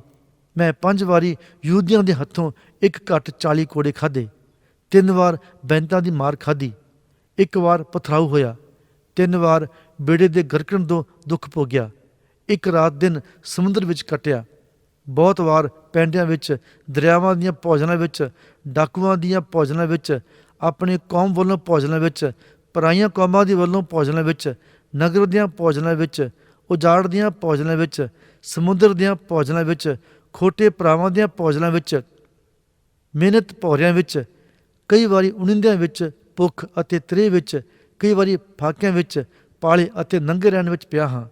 ਅਤੇ ਹੋਰ ਗੱਲਾਂ ਤੋਂ ਬਾਅਦ ਸਾਰੀਆਂ ਕਲੀਸਿਆਂ ਦੀ ਚਿੰਤਾ ਮੈਨੂੰ ਰੋਜ਼ ਆਣ ਦਬਾਉਂਦੀ ਹੈ। ਕੌਣ ਨਿਰਬਲ ਹੈ ਜੋ ਮੈਂ ਨਿਰਬਲ ਨਹੀਂ ਹਾਂ। ਪੌਲਸ ਰਸੂਲ ਦੀ ਦੂਜੀ ਪੱਤਰੀ ਕੁਰਿੰਥੀਆਂ ਨੂੰ ਅਧਿਆਇ 12। ਮੈਨੂੰ ਤਾਂ ਅਪਮਾਨ ਕਰਨਾ ਹੀ ਹੈ, ਭਾਵੇਂ ਮੇਰੇ ਲਈ ਲਾਭਵੰਤ ਨਹੀਂ, ਪਰ ਮੈਂ ਹੁਣ ਪ੍ਰਭੂ ਦੇ ਦਰਸ਼ਨਾਂ ਅਤੇ ਪ੍ਰਕਾਸ਼ ਬਾਣੀਆਂ ਦੇ ਵਰਣਨ ਉੱਤੇ ਆਇਆ ਹਾਂ। ਮੈਂ ਮਸੀਹ ਵਿੱਚ ਇੱਕ ਮਨੁੱਖ ਨੂੰ ਜਾਣਦਾ ਹਾਂ, ਜਿਹੜਾ 14 ਵਰ੍ਹੇ ਬੀਤੇ। ਕਿ ਸਰੀਰ ਸਹਿਤ ਮੈਂ ਨਹੀਂ ਜਾਣਦਾ, ਕਿ ਸਰੀਰ ਰੀਤ ਮੈਂ ਨਹੀਂ ਜਾਣਦਾ, ਪਰਮੇਸ਼ਰ ਜਾਣੇ। ਅਜਿਹਾ ਮਨੁੱਖ ਤੀਜੀ ਆਕਾਸ਼ ਉੱਤੇ ਅਚਾਨਕ ਖਿੱਚਿਆ ਗਿਆ। ਅਤੇ ਮੈਂ ਅਜਿਹੇ ਮਨੁੱਖ ਨੂੰ ਜਾਣਦਾ ਹਾਂ, ਭਈ ਉਹ ਕੀ ਸਰੀਰ ਦੇ ਨਾਲ, ਕੀ ਸਰੀਰ ਤੋਂ ਵੱਖਰਾ ਮੈਂ ਨਹੀਂ ਜਾਣਦਾ, ਪਰਮੇਸ਼ਰ ਜਾਣੇ। ਫਿਰਦੌਸ ਉੱਤੇ ਅਚਾਨਕ ਖਿੱਚਿਆ ਗਿਆ ਅਤੇ ਉਹਨੇ ਉਹ ਗੱਲਾਂ ਸੁਣੀਆਂ ਜੋ ਆਖਣ ਦੀਆਂ ਨਹੀਂ ਅਤੇ ਜਿਨ੍ਹਾਂ ਦਾ ਬੋਲਣਾ ਮਨੁੱਖ ਨੂੰ ਯੋਗ ਨਹੀਂ। ਅਜਿਹੇ ਮਨੁੱਖ ਉੱਤੇ ਮੈਂ ਅਪਮਾਨ ਕਰਾਂਗਾ, ਪਰ ਮੈਂ ਆਪਣੇ ਉੱਤੇ ਆਪਣੀਆਂ ਨਿਰਬਲਤਾਈਆਂ ਬਾਝੋਂ ਅਪਮਾਨ ਨਹੀਂ ਕਰਾਂਗਾ। ਕਿਉਂਕਿ ਜੇ ਮੈਂ ਅਪਮਾਨ ਕਰਨਾ ਚਾਹਾਂ ਤਾਂ ਵੀ ਮੂਰਖ ਨਾ ਬਣਾਂਗਾ। ਇਸ ਲਈ ਜੋ ਮੈਂ ਸੱਚ ਬੋਲਾਂਗਾ, ਪਰ ਮੈਂ ਆਪਣੇ ਆਪ ਨੂੰ ਰੋਕ ਰੱਖਦਾ ਹਾਂ। ਅਜਿਹਾ ਨਾ ਹੋਵੇ ਭਾਈ ਕੋਈ ਮੈਨੂੰ ਉਸ ਤੋਂ ਵਧੀਕ ਨਾ ਸਮਝ ਲਵੇ ਜੋ ਮੈਨੂੰ ਵੇਖਦਾ ਜਾਂ ਮੇਰੇ ਕੋਲ ਸੁਣਦਾ ਹੈ। ਅਤੇ ਇਸ ਲਈ ਜੋ ਮੈਂ ਪ੍ਰਕਾਸ਼ ਬਾਣੀ ਦੀਆਂ ਬਹੁਤਾਇਤ ਦੇ ਕਾਰਨ ਹੱਦੋਂ ਬਾਹਰ ਫੁੱਲ ਨਾ ਜਾਵਾਂ। ਮੇਰੇ ਸਰੀਰ ਵਿੱਚ ਇੱਕ ਕੰਡਾ ਚੁਭਿਆ ਗਿਆ, ਅਰਥਾਤ ਸ਼ੈਤਾਨ ਦਾ ਘੱਲਿਆ ਹੋਇਆ, ਭਈ ਉਹ ਮੈਨੂੰ ਹੂਰੇ ਮਾਰੇ ਤਾਂ ਜੋ ਮੈਂ ਹੱਦੋਂ ਬਾਹਰ ਫੁੱਲ ਨਾ ਜਾਵਾਂ। ਇਹਦੇ ਲਈ ਮੈਂ ਪ੍ਰਭੂ ਦੇ ਅੱਗੇ 3 ਵਾਰ ਬੇਨਤੀ ਕੀਤੀ ਭਈ ਇਹ ਮੈਥੋਂ ਦੂਰ ਹੋ ਜਾਵੇ। ਅਤੇ ਉਸਨੇ ਮੈਨੂੰ ਆਖਿਆ ਭਈ ਮੇਰੀ ਕਿਰਪਾ ਹੀ ਤੇਰੇ ਲਈ ਬਥੇਰੀ ਹੈ, ਕਿਉਂ ਜੋ ਮੇਰੀ ਸਮਰਥਾ ਨਿਰਬਲਤਾਈ ਵਿੱਚ ਪੂਰੀ ਹੁੰਦੀ ਹੈ।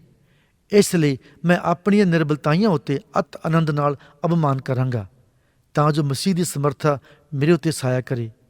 ਇਸ ਕਾਰਨ ਮੈਂ ਮਸੀਹ ਦੇ ਲਈ ਨਿਰਬਲਤਾਈਆਂ ਉੱਤੇ, ਮਿਹਣਿਆਂ ਉੱਤੇ, ਤੰਗੀਆਂ ਉੱਤੇ, ਸਤਾਏ ਜਾਣ ਉੱਤੇ, ਸੰਕਟਾਂ ਉੱਤੇ ਪ੍ਰਸੰਨ ਹਾਂ, ਕਿਉਂਕਿ ਜਦੋਂ ਮੈਂ ਨਿਰਬਲ ਹੁੰਦਾ ਹਾਂ ਤਦੋਂ ਹੀ ਸਮਰਥੀ ਹੁੰਦਾ ਹਾਂ। ਮੈਂ ਨਦਾਨ ਬਣਿਆ ਹਾਂ, ਪਰ ਤੁਸਾਂ ਹੀ ਮੈਨੂੰ ਮਜਬੂਰ ਕੀਤਾ, ਕਿਉਂਕਿ ਚਾਹੀਦਾ ਸੀ ਭਈ ਤੁਸੀਂ ਮੇਰੀ ਨੇਕਨਾਮੀ ਕਰਦੇ। ਇਸ ਲਈ ਜੋ ਮੈਂ ਭਾਵੇਂ ਕੁਝ ਨਹੀਂ ਤਾਂ ਵੀ ਉਹਨਾਂ ਮਹਾਨ ਰਸੂਲਾਂ ਤੋਂ ਕੁਝ ਘੱਟ ਨਹੀਂ ਸਾਂ।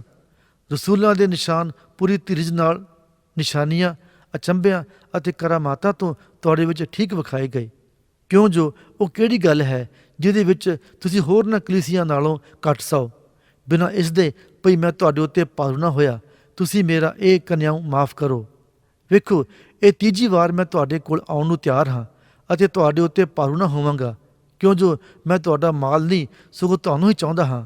ਬਾਲ ਬੱਚਿਆਂ ਨੂੰ ਮਾਪਿਆਂ ਲਈ ਨਹੀਂ ਸਗੋਂ ਮਾਪਿਆਂ ਨੂੰ ਬਾਲ ਬੱਚਿਆਂ ਲਈ ਜੋੜਨਾ ਚਾਹੀਦਾ ਹੈ।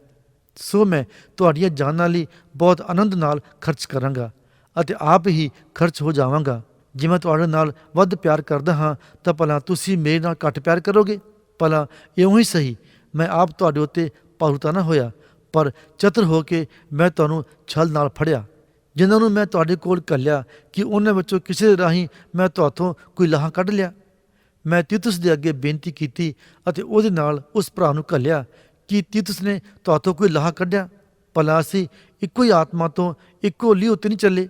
ਭਲਾ ਤੁਸੀਂ ਅਜੇ ਤੱਕ ਸਮਝਦੇ ਹੋ ਅਸੀਂ ਤੁਹਾਡੇ ਅੱਗੇ ਉਜ਼ਰ ਕਰਦੇ ਹਾਂ? ਅਸੀਂ ਪਰਮੇਸ਼ਰ ਦੇ ਅੱਗੇ ਮਸੀਹ ਵਿੱਚ ਹੋ ਕੇ ਬੋਲਦੇ ਹਾਂ। ਪਰ ਇਹ ਪਿਆਰਿਓ, ਇਹ ਸਾਰੀਆਂ ਗੱਲਾਂ ਤੁਹਾਡੇ ਸੁਧਾਰ ਲਈ ਹਨ, ਕਿਉਂ ਜੋ ਮੈਂ ਡਰਦਾ ਹਾਂ ਭਈ ਕਿਤੇ ਇਹ ਨਾ ਹੋਵੇ ਜੋ ਮੈਂ ਆਣ ਕੇ ਜਿਹੋ ਜਿਹੇ ਤੁਹਾਨੂੰ ਚਾਹੁੰਦਾ ਹਾਂ ਉਹੋ ਜਿਹੇ ਨਾ ਪਾਵਾਂ।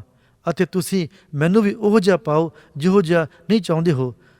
ਅਤੇ ਝਗੜਾ, ਈਰਖਾ, ਕ੍ਰੋਧ, ਧੜੇਬਾਜ਼ੀਆਂ, ਚੁਗਲੀਆਂ, ਘੋਰ ਮਸੋਰੇ, ਆਕੜਾਂ ਅਤੇ ਘਮਸਾਨ ਹੋਣ। ਪਰ ਅਜਿਹਾ ਨਾ ਹੋਵੇ ਕਿ ਜਾਂ ਮੈਂ ਫਿਰ ਆਵਾਂ ਤਾਂ ਮੇਰਾ ਪਰਮੇਸ਼ਰ ਮੈਨੂੰ ਤੁਹਾਡੇ ਅੱਗੇ ਹੌਲਿਆਂ ਪਾਵੇ ਅਤੇ ਮੈਂ ਉਹਨਾਂ ਵਿੱਚੋਂ ਬਾਲਿਆਂ ਦੇ ਲਈ ਸੋਗ ਕਰਾਂ ਜਿਨ੍ਹਾਂ ਨੇ ਅੱਗੇ ਪਾਪ ਕੀਤਾ ਹੈ ਅਤੇ ਮੁੜ ਆਪਣੇ ਗੰਦਮੰਦ ਅਤੇ ਹਰਾਮਕਾਰੀ ਅਤੇ ਲੁੱਚਪੁਣੇ ਤੋਂ ਤੌਬਾ ਨਾ ਕੀਤੀ ਹੋਵੇ। ਪੌਲਸ ਰਸੂਲ ਦੀ ਦੂਜੀ ਪੱਤਰੀ ਕੁਰਿੰਥੀਆਂ ਨੂੰ ਅਧਿਆਇ 13। ਇਹ ਤੀਜੀ ਵਾਰ ਮੈਂ ਤੁਹਾਡੇ ਕੋਲ ਆਉਣ ਲੱਗਾ ਹਾਂ। 2 ਜਾਂ 3 ਗਵਾਹਾਂ ਦੇ ਮੂੰਹੋਂ ਹਰ ਇੱਕ ਗੱਲ ਪੱਕੀ ਹੋ ਜਾਵੇਗੀ। ਮੈਂ ਅੱਗੇ ਕਹਿ ਚੁੱਕਿਆ ਅਤੇ ਜਿਵੇਂ ਮੈਂ ਦੂਜੀ ਵਾਰ ਸਨਮੁਖ ਹੋ ਕੇ ਕਿਹਾ ਸੀ, ਤਿਵੇਂ ਹੁਣ ਵੀ ਪਰੋਖੀ ਹੋ ਕੇ ਉਹਨਾਂ ਨੂੰ ਜਿਨ੍ਹਾਂ ਨੇ ਅੱਗੇ ਪਾਪ ਕੀਤਾ ਅਤੇ ਰਹਿੰਦਿਆਂ ਸਭਨਾਂ ਨੂੰ ਅੱਗੇ ਤਾਂ ਆਖਦਾ ਹਾਂ, ਪਰ ਜੇ ਮੈਂ ਫਿਰ ਆਵਾਂ ਤਾਂ ਛੱਡਾਂਗਾ ਨਾ। ਇਸ ਲਈ ਜੋ ਤੁਸੀਂ ਇਹਦਾ ਪ੍ਰਮਾਣ ਚਾਹੁੰਦੇ ਹੋ, ਭਈ ਮਸੀਹ ਮੇਰੇ ਵਿੱਚ ਬੋਲਦਾ ਹੈ, ਜਿਹੜਾ ਤੁਹਾਡੇ ਲਈ ਨਿਰਬਲ ਨਹੀਂ ਸਗੋਂ ਤੁਹਾਡੇ ਵਿੱਚ ਸਮਰਥ ਹੈ। ਉਹ ਤਾਂ ਨਿਰਬਲਤਾਈ ਕਰਕੇ ਸਲੀਬ ਉੱਤੇ ਚੜਾਇਆ ਗਿਆ, ਤਾਂ ਵੀ ਪਰਮੇਸ਼ਰ ਦੀ ਸਮਰਥਾ ਕਰਕੇ ਉਹ ਜਿਉਂਦਾ ਹੈ। ਕਿਉਂ ਜੋ ਅਸੀਂ ਵੀ ਉਸ ਵਿੱਚ ਨਿਰਬਲ ਹਾਂ, ਪਰ ਉਹਦੇ ਸੰਗ ਪਰਮੇਸ਼ਰ ਦੀ ਸਮਰਥਾ ਕਰਕੇ ਜੀਵਾਂਗੇ ਜਿਹੜੀ ਤੁਹਾਡੇ ਲਈ ਹੈ। ਆਪਣਾ ਪਰਤਾਵਾ ਕਰੋ ਕਿ ਤੁਸੀਂ ਨੇਚਾ ਵਿੱਚ ਹੋ ਜਾਂ ਨਹੀਂ। ਆਪਣੇ ਆਪ ਨੂੰ ਪਰਖੋ, ਅਥਵਾ ਕੀ ਤੁਸੀਂ ਆਪ ਨੂੰ ਨਹੀਂ ਜਾਣਦੇ ਹੋ ਜੋ ਯਿਸੂ ਮਸੀਹ ਤੁਹਾਡੇ ਵਿੱਚ ਹੈ, ਜੇ ਤੁਸੀਂ ਅਪਰਵਾਨ ਨਾ ਹੋ। ਪਰ ਮੈਨੂੰ ਆਸ ਹੈ ਜੋ ਤੁਸੀਂ ਮਾਲੂਮ ਕਰ ਲਓਗੇ ਭਈ ਅਸੀਂ ਅਪਰਵਾਨ ਨਹੀਂ, ਔਰ ਅਸੀਂ ਪਰਮੇਸ਼ਰ ਦੇ ਅੱਗੇ ਪ੍ਰਾਰਥਨਾ ਕਰਦੇ ਹਾਂ ਜੋ ਤੁਸੀਂ ਕੁਝ ਬੁਰਾ ਨਾ ਕਰੋ, ਇਸ ਲਈ ਨਹੀਂ ਜੋ ਅਸੀਂ ਪ੍ਰਵਾਨ ਮਾਲੂਮ ਹੋਈਏ, ਪਰ ਇਸ ਲਈ ਜੋ ਤੁਸੀਂ ਭਲਾ ਕਰੋ, ਭਾਵੇਂ ਅਸੀਂ ਅਪਰਵਾਨ ਜਿਹੇ ਹੋਈਏ। ਅਸੀਂ ਸੱਚਾਈ ਦੇ ਵਿਰੁੱਧ ਕੁਝ ਨਹੀਂ ਸਗੋਂ ਸੱਚਾਈ ਦੇ ਲਈ ਤਾਂ ਕੁਝ ਕਰ ਸਕਦੇ ਹਾਂ। ਜਾਂ ਅਸੀਂ ਨਿਰਬਲ ਹਾਂ ਅਤੇ ਤੁਸੀਂ ਬਲਵੰਤ ਹੋ ਤਾਂ ਅਸੀਂ ਆਨੰਦ ਹੁੰਦੇ ਹਾਂ ਅਤੇ ਇਹ ਪ੍ਰਾਰਥਨਾ ਵੀ ਕਰਦੇ ਹਾਂ ਭਈ ਤੁਸੀਂ ਸਿੱਧ ਹੋ ਜਾਓ। ਇਸ ਕਰਕੇ ਮੈਂ ਤੁਹਾਥੋਂ ਪਰੋਖੀ ਹੋ ਕੇ ਇਹ ਗੱਲਾਂ ਲਿਖਦਾ ਹਾਂ ਭਈ ਮੈਂ ਸਨਮੁਖ ਹੋ ਕੇ ਉਸ ਅਖਤਿਆਰ ਦੇ ਅਨੁਸਾਰ ਜੋ ਪ੍ਰਭੂ ਨੇ ਮੈਨੂੰ ਢਾਉਣ ਲਈ ਨਹੀਂ ਸਗੋਂ ਬਣਾਉਣ ਲਈ ਦਿੱਤਾ ਹੈ, ਸਖਤੀ ਨਾ ਕਰਾਂ। ਮੁਕਤੀ ਗੱਲ, ਹੇ ਭਰਾਵੋ, ਆਨੰਦ ਰਹੋ, ਸਿੱਧ ਹੋਵੋ, ਸ਼ਾਂਤ ਰਹੋ, ਇੱਕ ਮਨ ਹੋਵੋ, ਮਿਲੇ ਰਹੋ ਅਤੇ ਪਰਮੇਸ਼ਰ ਜੋ ਪ੍ਰੇਮ ਅਤੇ ਸ਼ਾਂਤੀ ਦਾ ਦਾਤਾ ਹੈ ਤੁਹਾਡੇ ਅੰਗ ਸੰਗ ਹੋਵੇਗਾ। ਤੁਸੀਂ ਪਵਿੱਤਰ ਚੁੰਮੇ ਨਾਲ ਇੱਕ ਦੂਏ ਦੀ ਸੁੱਖ ਸਾਂਦ ਪੁੱਛੋ। ਸਾਰੇ ਸੰਤ ਤੁਹਾਡੀ ਸੁੱਖ ਸਾਂਦ ਪੁੱਛਦੇ ਹਨ। ਪ੍ਰਭੂ ਯਿਸੂ ਮਸੀਹ ਦੀ ਕਿਰਪਾ, ਪਰਮੇਸ਼ਰ ਦਾ ਪ੍ਰੇਮ ਅਤੇ ਪਵਿੱਤਰ ਆਤਮਾ ਦੀ ਸੰਗਤ ਤੁਸਾਂ ਸਭਨਾਂ ਦੇ ਨਾਲ ਹੋਵੇ।